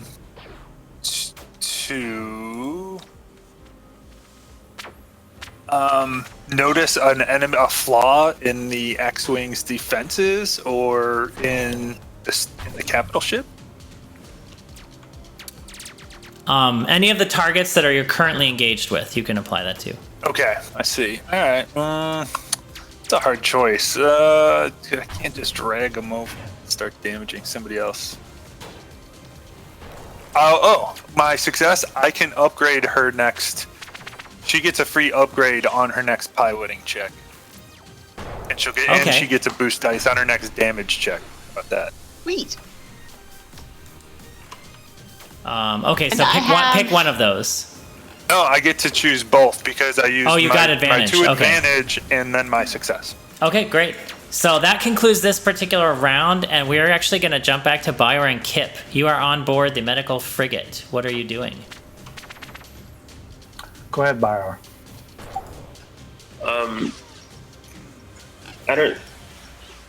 Is there a way to help set up a good defense just in case we do get boarded? Well, at the moment you see no immediate threat of boarding. You still have a number of injured across the ship you could attend to, Baior, and Kip. You could start working on repairs, which probably sooner rather than later. Yeah, that's what Kip would do immediately, is go find where he's needed most and start repairing things. What am I repairing? I don't remember. Is it the hyperdrive? Or is it is it hull trauma? Is it strain? Is it something that's broken? What am I doing? Okay, so back on the ship, you approach Chief Engineer Talek, and he says to you, "Son, how can I help you?" I was sent here to help repair your hypercoils, I believe. Yes, the coils. No, the coils are fine. We need to fix the relays. We've lost 2 relays. We don't have equipment. Yes. We're gonna have to figure out a way to harvest and jerry-rig, whatever we can do to kind of patch something together. And time is of the essence. Okay, so where should I? Do you have extra parts that I can use, or should I feel free to divert secondary and tertiary systems to this endeavor? So I'll let you make a knowledge education check or a perception or vigilance check to try and assess where you might be able to harvest parts. Okay. Hang on. Do I add any difficulty or just roll? Yeah, no, it's average difficulty. Is that 2? 2, yes, 2. Okay. Okay, so with that one success, you are able to identify there are some harvestable parts from the hyperdrive of some freighters that are on board the ship and transports. You can make a hard mechanics check to harvest the parts, and if you want to try and deploy them, if you want to try and get them to engineering in the same turn, you'll need help from a teammate. So you're spending your action, you're going to do a mechanics check to try and salvage parts off of a transport from their hyperdrive. Okay, and I say, Chief Engineer, can you help? Can you send help? I will need help to transport the harvest to the relays. Absolutely, I'll get people on it right now. Okay, so in the next turn, he'll have a tell team. Him where I will be. Yeah, he'll send a team next round. I'm going to use my Master Artisan, which allows me once per round to make to downgrade the difficulty of a mechanics check by 1 by suffer 2 strain. So I will do that. Okay. And then I will. So it's now average. Right? It's now average. Yeah. And this is mechanics. I'm gonna ask Remus, help me out here to get the boost dice from him. And now it's average. 1. Thank you. You are of great help. Boom. 4 success and 4 advantage. 4 advantage. Okay, so you actually in this single round have secured enough parts for this phase to actually. So you basically have secured enough parts to succeed in this phase of the repair. Now all you have to do is get them to the appropriate point and make the repairs. And if you have like maneuvers you could do.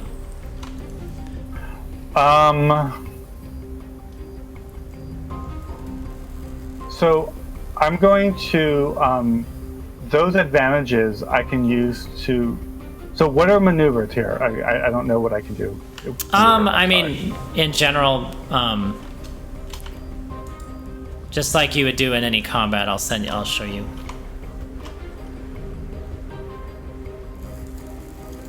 I'm going to spend those advantages to give boosts to anyone who's helping me. I can give them to myself, right? I'm going to give myself boost dice on my next roll. Okay. By the way, this phase of the battle will conclude after 3 rounds. So just so you know, you're going to give yourself a boost dice doing what? Whatever you do next turn. Whatever I do next. Can I reduce the amount of time it takes to install to make the repair? You will be able to add 2 boost dice. Okay, I will do that then.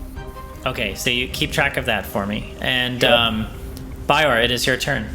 It appears they need help moving items. All right. Can Bior treat people that are injured on the ship? That probably absolutely, be a useful thing for. Yeah, I think that's what I wanted to go after. I'd rather do that. Let's try to tend to the wounded. Okay, in this case, it due to the level of injuries there are, which is not critical or anything, it's just 2 purple dice, average check. All right, you rolled 1 success and 1 advantage.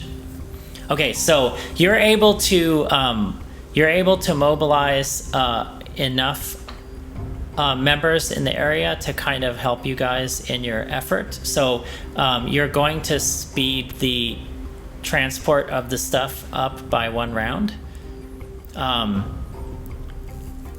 And anything else you want to do on this turn? No, I'm good. Good. Okay. We're going to move to round 2. So top of the round, TIE Fighter Squadron is going to gain the advantage. Well, let's see. Actually not. They are going to stay on target and as their maneuver, and they're going to attack the Errant Seeker. So, before you go, I think I understand what that means.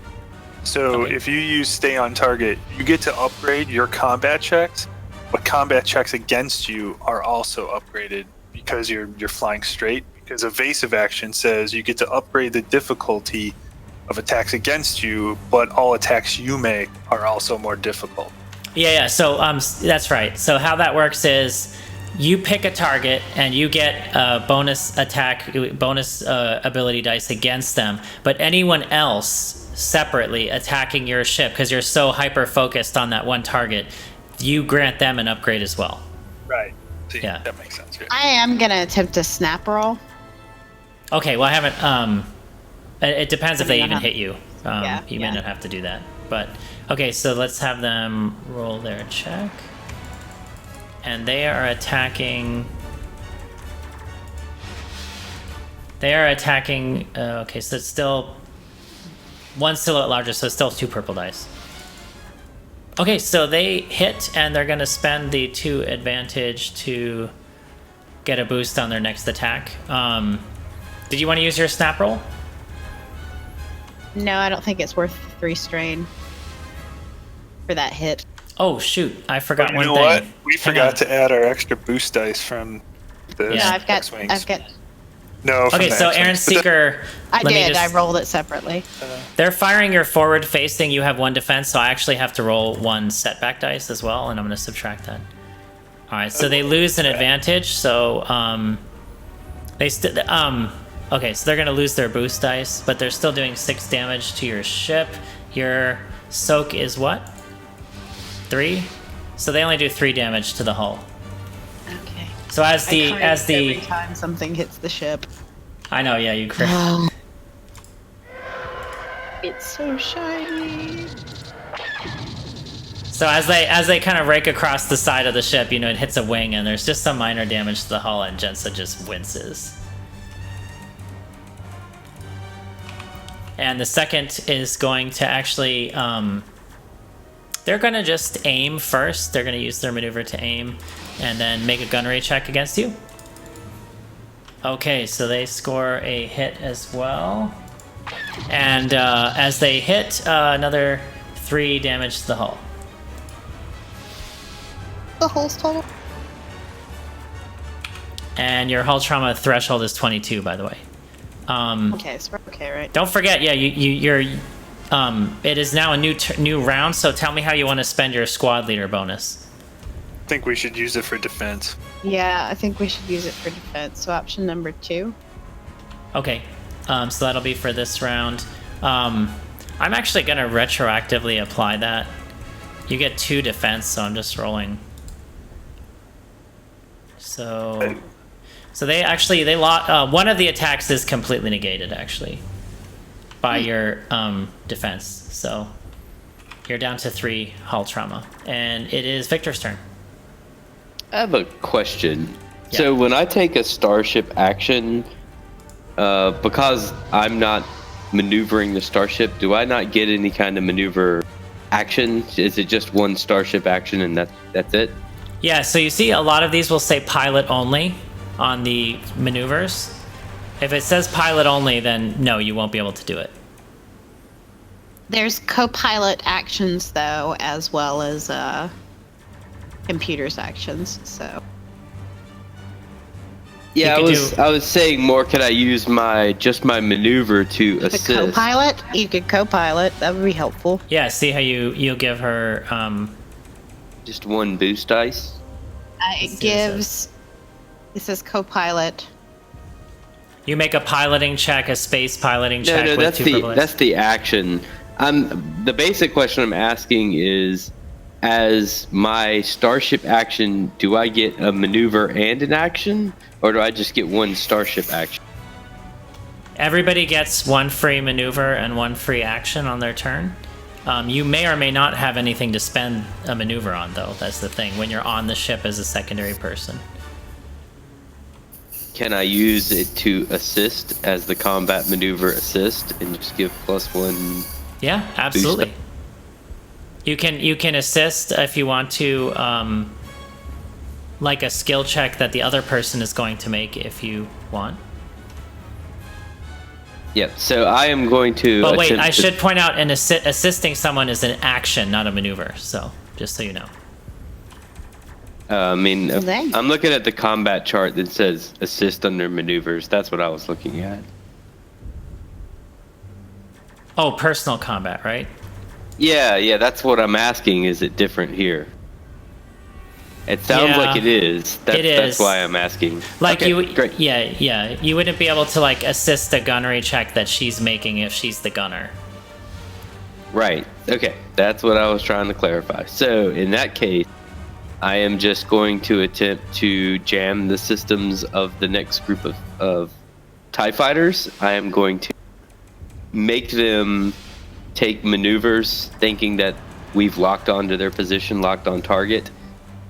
So their systems react as if they've been locked on. Okay. But it is a feint.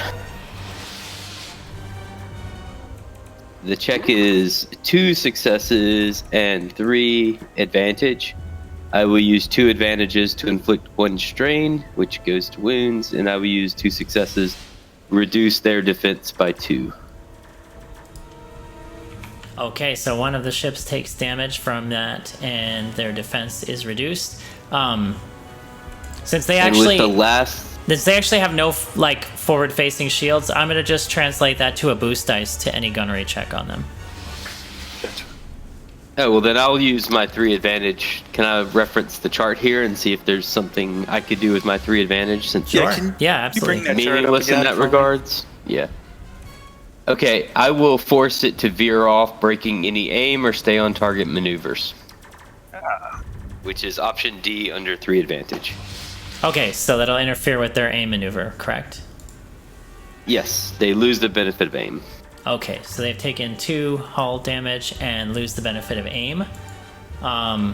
Yes, so they're thinking they're getting targeted, so they're like, well, they have to ruin their aim to kind of maneuver out of a fake. Okay, and that brings us to Jensa. Jensa's... You get a free upgrade of your next piloting check and a boost dice to your damage. I have yet to have to make a piloting check in this fight. But... which seems weird, but I am going to, like, when do we make piloting checks during combat? Star combat. Anytime you're going to spend any kind of action that requires one. In this case, you're already within short range of each other, and you're engaging with maneuvers. If they were trying to outrun you, if you were trying to gain the advantage or things like that, like yeah. I'm actually going to try to gain the advantage. So I'm going to stay on target, which will upgrade Ishwar's combat checks. And I'm going to attempt to gain an advantage on the possibly hacked. Okay, your speed is currently the same. So it's 2 difficulty. So go ahead and roll a piloting check with 2 difficulty. And I have to find my character sheet. Ocean of windows. And I'm getting a boost dice. And don't I get another boost dice from the kip repairs from last? You get 2. Yeah, you get 2. Spend when we want. Spend when you want. Yeah, I would save them till we get I'd to save them until let's we use get them to for the pew big pew. ships. We're trying to take out the Imperial ships' cannons or something. Right. But I still get a boost dice from Ishmael. How the heck? Okay, so you rolled a So I failure. fail, but I get 4 advantage. So what this means is, as you try and dogfight, basically, you're trying to pilot to get behind them, get into a favorable position to select a particular angle to fire on them, and they're just too maneuverable. They're swarming around you and flying by you, and you're having trouble they're smaller and faster than you are.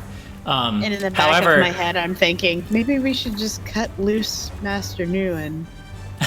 However, since they've scattered and kind of moved around you, they're sort of out of formation, and they will have a setback dice to their next check.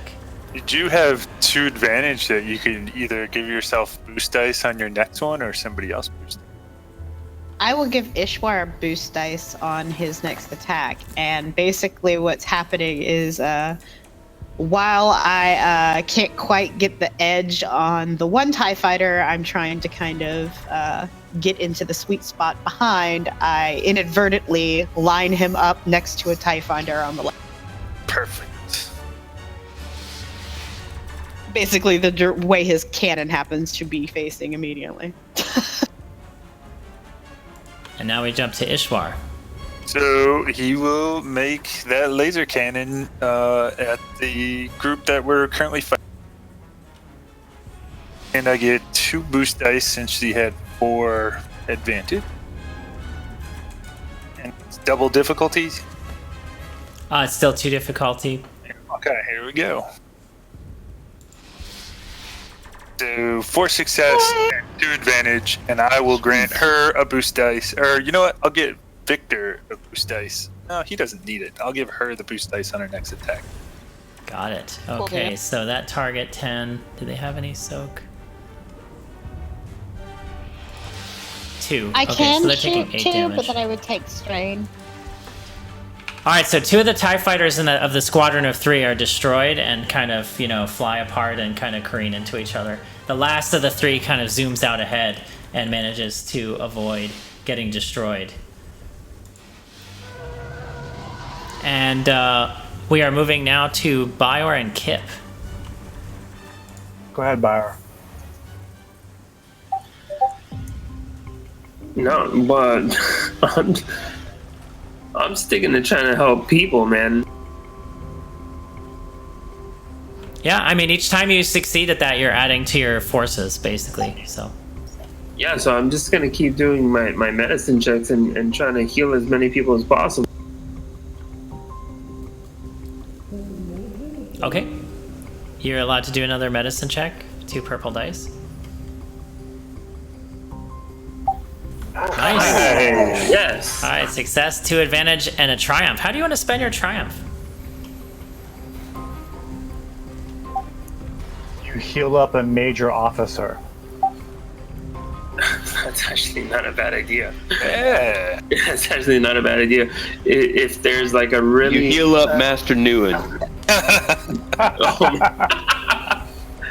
If there's like a really high-ranking guy that I feel can affect people, then I'm gonna go for him and try to do my best possible skills on him to get him up and running. All right, so when the final phase mass combat check is rolled, you're going to add a boost dice to it for the increase in sort of the officer forces. And Kip, what are you doing? You have all the parts you need. They need to get moved. Yeah. You have a team now in front of you, by the way. The team has arrived. So Kip says, we are Kip, and this is Remus. Yes, I know Kip. I know Remus. I am trying to be personable. Anyway, we are here to fix you. Take us to your relays. We are here to make them better. Take these things. Take me to your relays. That's awesome. Take me to your relays. Okay, since you have a whole team assisting you now, you spend your maneuver to, you're going to move everything with this turn. With this next final round, you will be there with all the equipment you need, and you just have to succeed at the repair check. Will do. I still have my 2 boost dice, so I'm all good. Yes. You can, save them.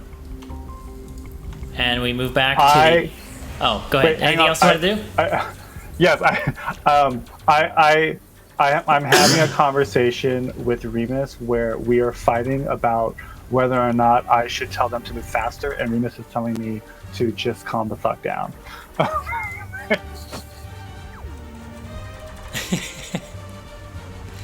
Remus is telling me that's not the best way to motivate people. And then I say, I don't understand what you mean by motivate. They should want to do a good job anyway. How else are they going to impress their patrons? And as we jump back quickly to our errant seeker team, the first TIE group has zoomed past you as they had to scatter. There's only actually one left in that group. They're going to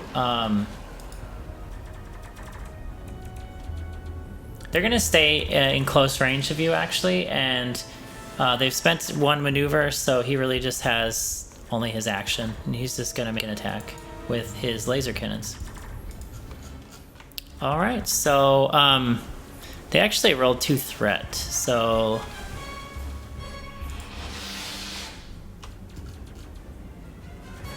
you guys can actually perform one free maneuver right now. The Errant Seeker can. One starship maneuver. On their turn, you can actually initiate this maneuver.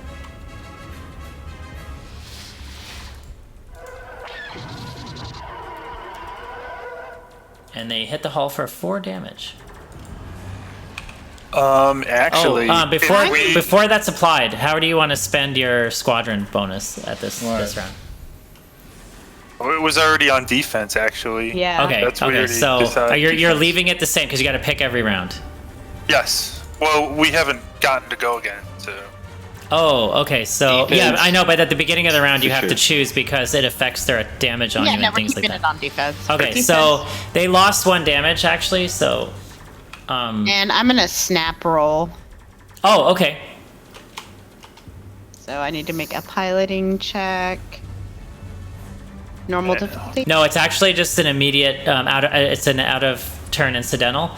So you instantly can reduce the damage by the sum of your ship's handling plus your ranks and piloting. So your ship's handling is 0. What's your ranks and piloting? 4. All right, so you actually can negate all of that damage. Woohoo! And you have to add 3 strain to the ship and to you personally, Jensa. So you have to add 3 strain. Okay. So where's the So yeah, Jensa kind of grabs the stick and flings it, and the ship kind of just barrel rolls, and everybody kind of like slams around on the interior as they do that. I cannot actually type to add trauma to the ship or damage to the ship. Oh no, but to you, activate. to your own character, you can though. Oh yeah. So just add 3 strain to you personally, and so they have gone, and so they actually don't hit you at all. 3 or 1 to me? 3, right? What does this say? All right. 3. Yeah, it says 3. 3 to me and 3 to the ship? That seems pretty severe. Yes, well, actually, to tell you the truth, damage. Snap Roll does not even exist in the game. I created that skill because I thought that damage to small vessels was too unforgiving in starship combat. Oh yeah, that's true. So well, if you watch the movies, they get shot twice, they blow up. Yeah, I mean, it's no fun to have a starship combat end in one turn. So yeah, you're able to negate quite a bit of damage, actually. Okay, so the second group is going to go. They are going to use aim for their maneuver, and they're going to make a gunnery check against you. Yeah, I guess I can just aim everything. Right? And they miss, but they get 3 advantage, which they are going to spend giving themselves a boost dice, 2 boost dice actually next turn. No, only 1 actually. Their next turn. I have a question. Are you supposed to roll the setback dice for that as well? Yes. Thank you for reminding me. All right. So yeah, they still get their 1 boost dice, but they have failed. Okay, I will announce to the group that I'm gonna try and lock down the lone gunman. Start firing at the others. Firing at what? The full squad. Oh my. Holy God. Jesus. 1, 2, 3, 6 successes. All right, so if you're jamming one and you threat. did that against a group that only had one left, you've just destroyed them. Yeah, I sent him careening into a nice chunk of Debris. Star TIE Fighter remains. There's the smell of burning wires just from that. The threat was like, that was so good. He melted a few wires in his own control.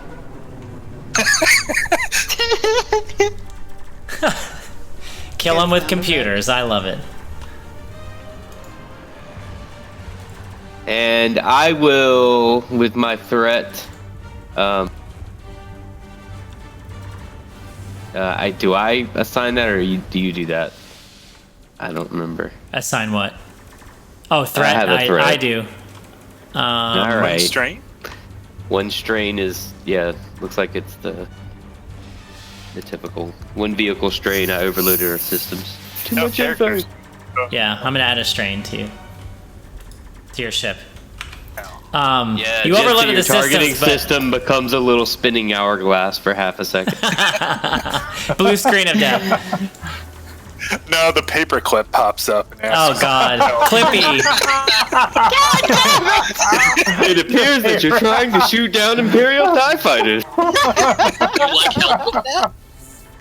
Okay, so Ishwar. No, Jensa. Did I skip you, Jensa? Sorry. Yeah, Jensa. Jensa. Let's see. How hurt are we? How's this ship doing? How many TIE fighters we got left? You have a minion group of 3, so like a full group of like a mini group of 3 of them. Okay, I think it's probably better for me to fire this round. Yeah, we've only taken 3 damage and there's 3 of them left. So I'm going to stay on target Okay, yeah, good idea. for the extra bonus to the combat stuff. So you weave yourself around, do a sort of loop roll back around, and you spin behind your previous trajectory to follow them, and you get them in your And- sights. I will attempt to shoot. Average difficulty, correct? And I get a green dice because Don't of you stay have on boost target? dice to spend too, if I'm not mistaken? Yeah. Get one boost dice. From me. And I've got 2 that I'm hanging on to, and I get for stay on target. I get to upgrade. You get one Or- extra green dice.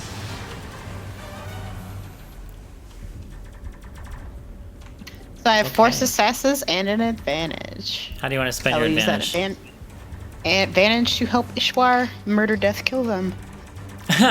Murder, death, kill. Okay, so 10 damage minus our 2 soak is 8. Oh.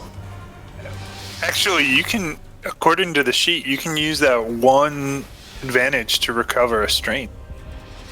I will do that. Yes. I will do that. All right, you managed to sort of reboot some of the systems that were scrambled by Victor's God aggressive. damn it, Clippy! And one of the 3 TIE fighters kind of flies apart into debris as the other 2 kind of spin around and loop to come back for another attack. And before they can do that, we come to Ishwar. You're in the And turret. he's going to gun one of them down. Are you going to... you have maneuver. You can use it to aim. Add a boost dice. Sure. I will aim at... I will... So I get... Especially this is the boost final die. round. If you can take these guys down, this particular attack, it counts for a lot. So Use the force chit. Uh, Let it flow through you. Should I? Or should we wait for the capital ship? ooh, good call. I don't know. Up to you. Yeah. I don't know. I think I'm gonna get good here. You got this. I'm feeling You got bones. She did Wait. 10. Oh, Did you add? yes. Did you add Sarah's? Sarah gave you something too, didn't she? I did not. I used Oh, that to remove. No, she Oh, used okay, it to okay. recover strain. But, All right. but I So will okay, take you didn't. that. Go ahead. And That's really good. Yeah, that's 19 damage total. So. You have a crit rating of 3 on your ship's yes, weapons. I will crit. So, You have destroyed the entire group. Because 9 damage destroys one, and a crit automatically destroys the second minion group. Alright, so in the allotted time, you have actually cleared the first round of squadrons. You've weakened their air support. We're going to jump to Bayor and... Oh, okay. Also, Frank is here if you want to bring that droid in. Yeah, here he we've is. been quiet because I didn't want to interrupt Fluff. And okay, so Bayor and Kip. Go ahead, Bayor. He just said he got. He's booted from. All right, Kip, okay. you go. So you are now okay. So Kip, you get back to engineering, and Chief Engineer looks at you and he says, "We have the parts. We got to get moving. That ship is closing on us." Okay, we have the parts. I'm thinking if we create a network with these relays here, we might be able to kind of patch this section here. What do you think?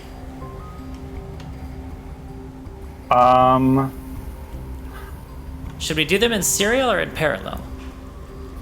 Parallel. Because that has redundancy built into it automatically. Serial will will introduce more risk than I think is necessary. Not bad for a young man. Well, I am good at what I do, sir.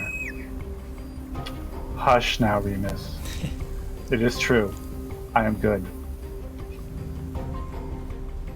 So. And so sir, modest. It is the truth. He hears you across interstellar space. Teasing. Okay, so this check counts for a lot. Yes. Time is of the essence, and you are trying to do something which would normally take hours in a matter of minutes. So understood.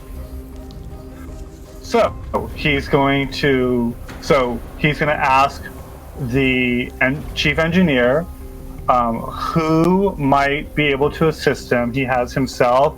He has Remus. Who else might be able to assist him? Due to Bayor's treatment of some of the crew, you have some junior engineers to assist you that will give you 2 boost dice to this roll. Okay. And it's what type of difficulty is it? This is going to be hard difficulty. Okay, I'm going to again use my Master Artisan to reduce that, to take 2 strain and reduce that to average.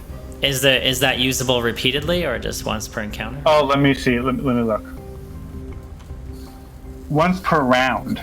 Oh wow. Okay. So, Nice. I mean, I do take 2 strain, so it's. Oh, keep track of your strain, please. Oh yeah, no, I have been. So okay. So let's see. I will do. Okay, mechanics. 2 boost dice from last time. 2 boost dice from junior engineers. Nice. Way to apply your bonuses. 1 boost dice from Remus, who speaks binary, and then average difficulty. Okay. Yes, this is very important. I understand. And he rolls. My God. Okay, so Kip, I really want you to narrate what's going on here, please, because you've rolled 6 successes and 6 advantage. Kip is not present. Kip has gone into the Matrix. Yeah. No. So what happens is, just so you know, so Kip, you see Kip. He is moving almost like balletically across like 9 meters of relay, right? He's just sort of moving back and forth, and it's almost as if his calm demeanor, where he's just focused, right?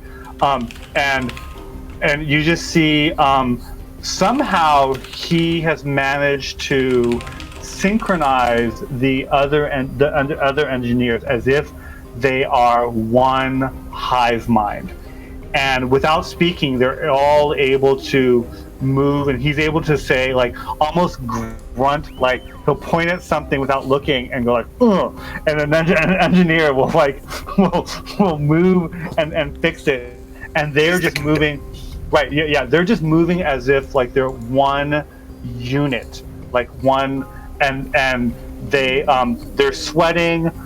Kip is sweating a little bit, although I'm gonna spend. I have 4 successes. I'm gonna spend 4 of those successes or 4 of those advantages to undo all the strain I've taken so far. But that's what he's doing, and you see him almost like, and he's not even pretending to use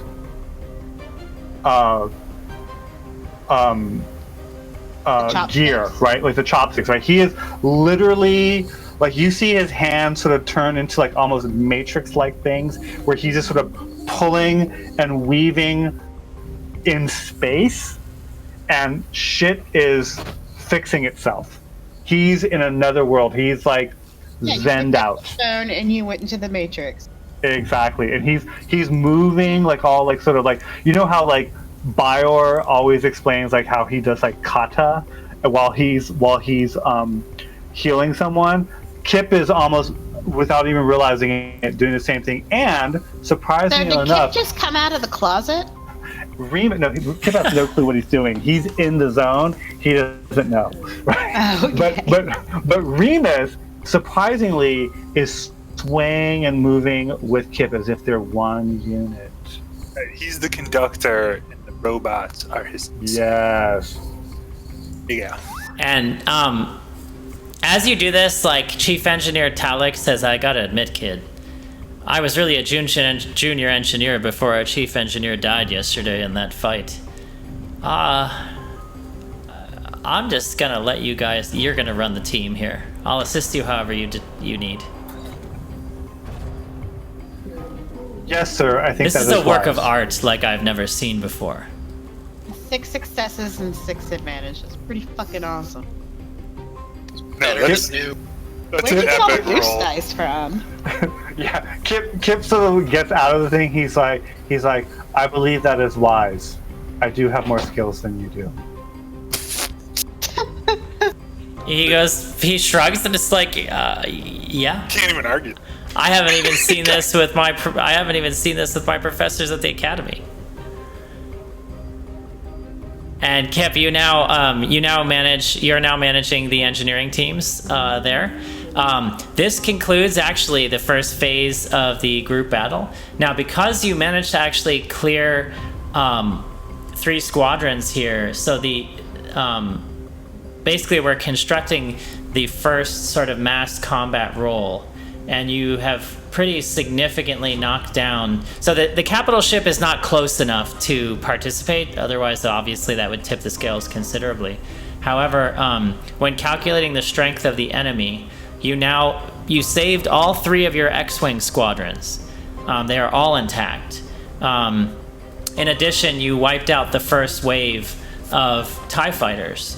So your check against them. You are going to keep all 3 of your green dice. They, of course, still have a fighting force, but you have reduced their 4 to only 2.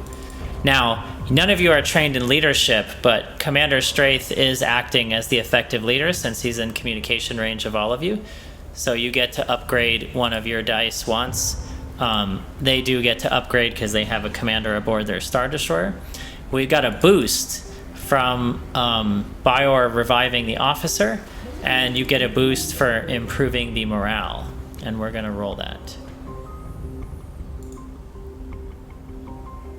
And okay, so the resolution of the first wave of combat, you have pretty much annihilated the first wave of TIE fighters. You hear a cheer as you see Admiral Ekna's capital ship. I'm going to bring up sort of the long-range map here.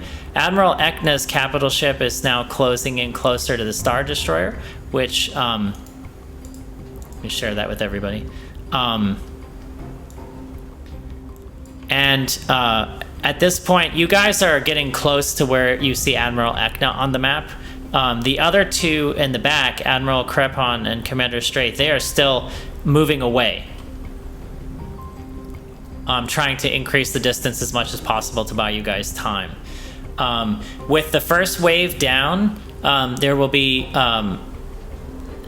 they're essentially abandoning the plan for a TIE fighter swarm on you guys. So on the next round, you will get a boost dice to the resolution for your advantage there. As you guys are energized by your first victory, the TIE fighter squadron kind of forms around you, and they check in with you, Captain Eosha, for leadership.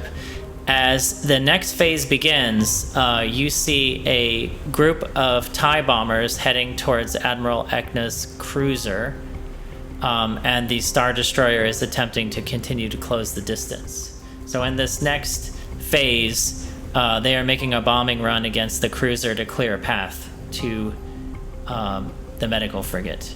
Now, so can I roll a knowledge warfare to see if I recognize their strategy? Yes, you can actually, and that would be average difficulty. Triumph. Okay, so that's interesting because you roll no net success, but you roll a triumph. So I have to say you don't succeed in figuring out what they're doing, but we have to figure out how to. You get to kind of decide how to spend that triumph because. See, he doesn't recognize their plan, but he finds the flaw in it and will give us an advantage on somehow disabling, like finding a way to counter it. Right? Would that work?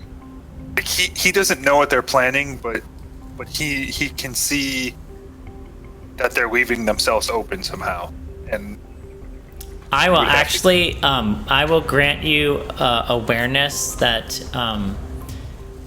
not only are the TIE bombers going out in phase 2, but they have sent 2 boarding transports at high speed towards the medical frigate. Which was, I was going to leave that as a surprise the next round for the people on board the ship, but you're aware of it now. What are they doing? They're sending 2 transports full of stormtroopers to try and board the freighter. So they're basically, instead of engaging you guys around Admiral Ekna's cruiser, they're trying to speed past you guys and head towards the medical frigate. And they move a lot faster. So basically what you guys can decide to do is either pursue the bombers or pursue them, or send one of your 3 squadrons to pursue them. Well, since having 3 squadrons with us doesn't give us any more bonus than having 1, let's send 1 to deal with one of the transports. Can we tell if they are unescorted transport ships? Oh no, they are escorted. The bombers and the transport ships are escorted. Now, instead of, bogging down the rounds with extra combat for these escorts, the escorts are going to act as hazards. So, anytime you try and make an attack run against what they are defending, you basically stand a chance based on the dice rolls of taking damage yourself as you make your attack run. That keeps things moving in a graceful way. So I think we should help the Admiral and forewarn, like if we warn them that they're coming in, the capital ships back there should be able to help defend themselves, and we can send TIE fighters to help. I think we should let's send 1 X-Wing unit back and warn them. I agree. I think that we should take everybody we got. We can warn them, give them a heads up, but I think they can handle a boarding party. I kind of agree. We should take everybody we've got and attack the bombers to try and save the Mon Calamari and his cruiser. Yeah, Ishwar can get behind that. He kind of sees both points, but I think saving the other capital. Yeah, I agree. I think with Bayor on ship, he's done enough to get enough people up and running that they can handle it. Yeah, they can handle the boarding party. They'll have time to prep now that we've given them forewarning.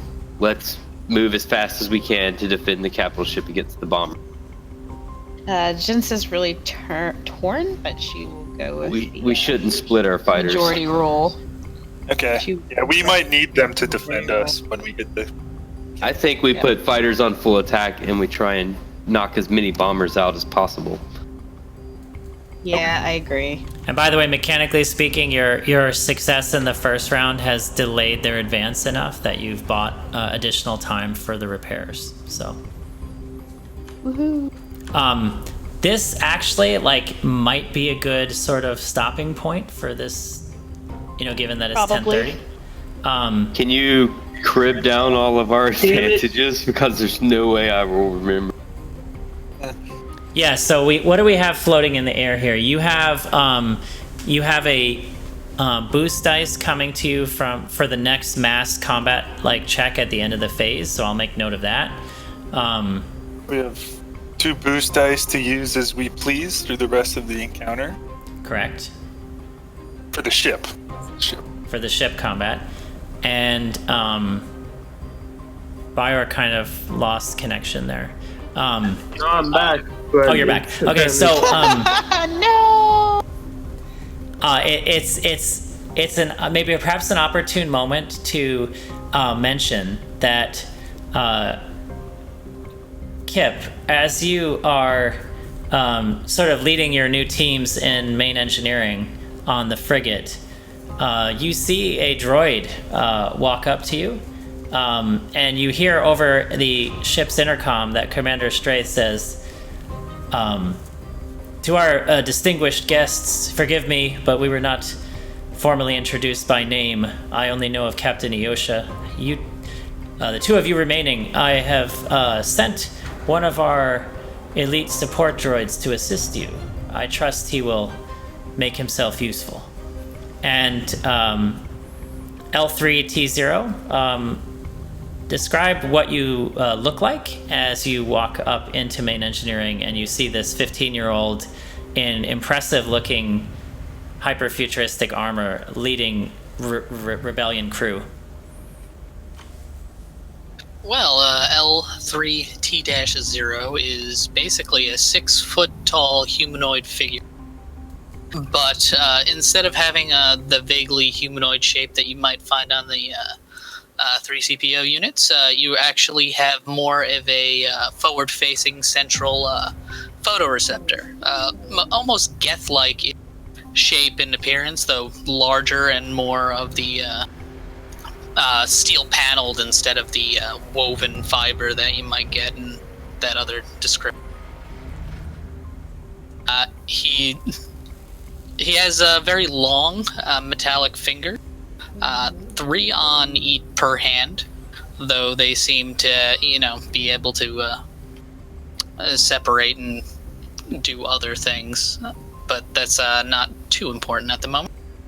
He moves with almost a silent grace, even though he is a droid, and he would basically approach Kip with that center photoreceptor just zooming in, almost like camera-like lens, and duck his head. And he would say, I prepared this. My designation is L3T-0, an attaché unit working for the Republic Diplomatic Corps, now defunct. I am now attached to the Alliance, and I am here to assist however I can. It is a pleasure to meet you, L3T-0. My designation is Kip. This is Remus. We are a unit. You may assist us. How might you assist us? Tell us your skills. He's more robotic than you are. You actually see the central photoreceptor pan back and almost unzoom as if taken a little aback, because it's really weird. Not for Kip, since he seems less emotional than the droid. But he basically will explain. Yeah, you think that's He will go over his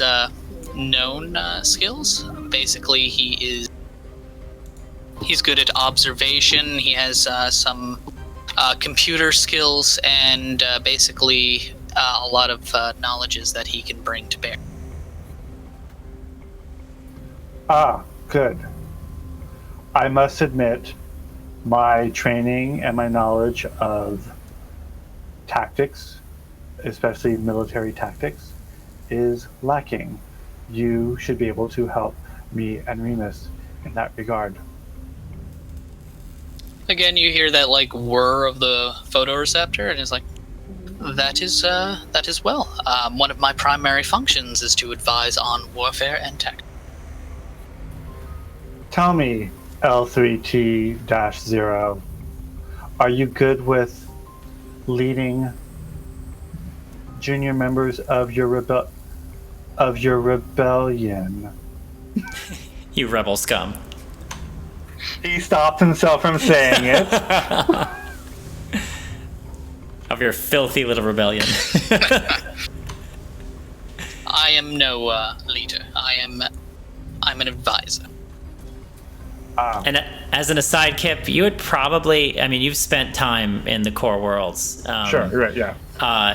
He is not a make or model of droid that you're previously familiar with, and he's intriguing to you. Similarly, L3T0, you can tell that Kip is decidedly out of place in Alliance protocols, and he seems somewhat uncomfortable with his position at the moment. Yes, you can also tell that he's sizing you up to see how much he use you. Because you are unknown, so he's wondering how he might dissect you. Mentally, of course. Somehow you can gather a vague sense of unease from the emotionless metallic cyclopean feature. So he's like, well, follow me. We are on our way to... the relays have been fixed. We are on our way to assist in repairing both hull trauma and system strain. Tell me. It's gonna end with like Kip coming up to Jensa and being like, Miss Jensa, I've collected a droid to take apart. Can we keep him? And we keep no. And he says, so tell me, what would you suggest we do, given your advisory background? Well, just out of character aside, we just repaired the hyperdrive, or It's not repaired yet. What he succeeded in doing was kind of he's basically patching in parts that weren't designed for this function. They're not sort of factory replacement parts. He's jerry-rigging it, and they're able to get like the relays functional, and he still has to see if that's going to work to function the hyperdrive. They basically have completed, this is sort of a mass engagement. You'd be familiar with naval actions of this sort. You're very well aware that the ship is essentially on alert and is under attack and in mortal danger. So they have basically completed the first wave of the combat, like enormously successfully, actually, and forestalled airstrikes against your vessel. These civilians who you've never seen before, who are not military in their conduct or their behavior in any way. Well, it seems that the commander's specialists have done their job admirably, as have you. I advise that we continue work on the hyperdrive so we may escalate our escape that much. And then at that point, you hear alarms go off overhead as sort of proximity alerts are going off that boarding transports are approaching the frigate. And we're going to call it there for now. We'll pick up with phase 2 of the sort of mass combat next time. That was really good. That actually worked out well. That was a lot of fun. Yeah, I like the sort of big picture thing that you can kind of weave into individual actions. I freaking love this system. I wish they had a fantasy system, and like Kirk said, this would be a great system for Mage the Ascension.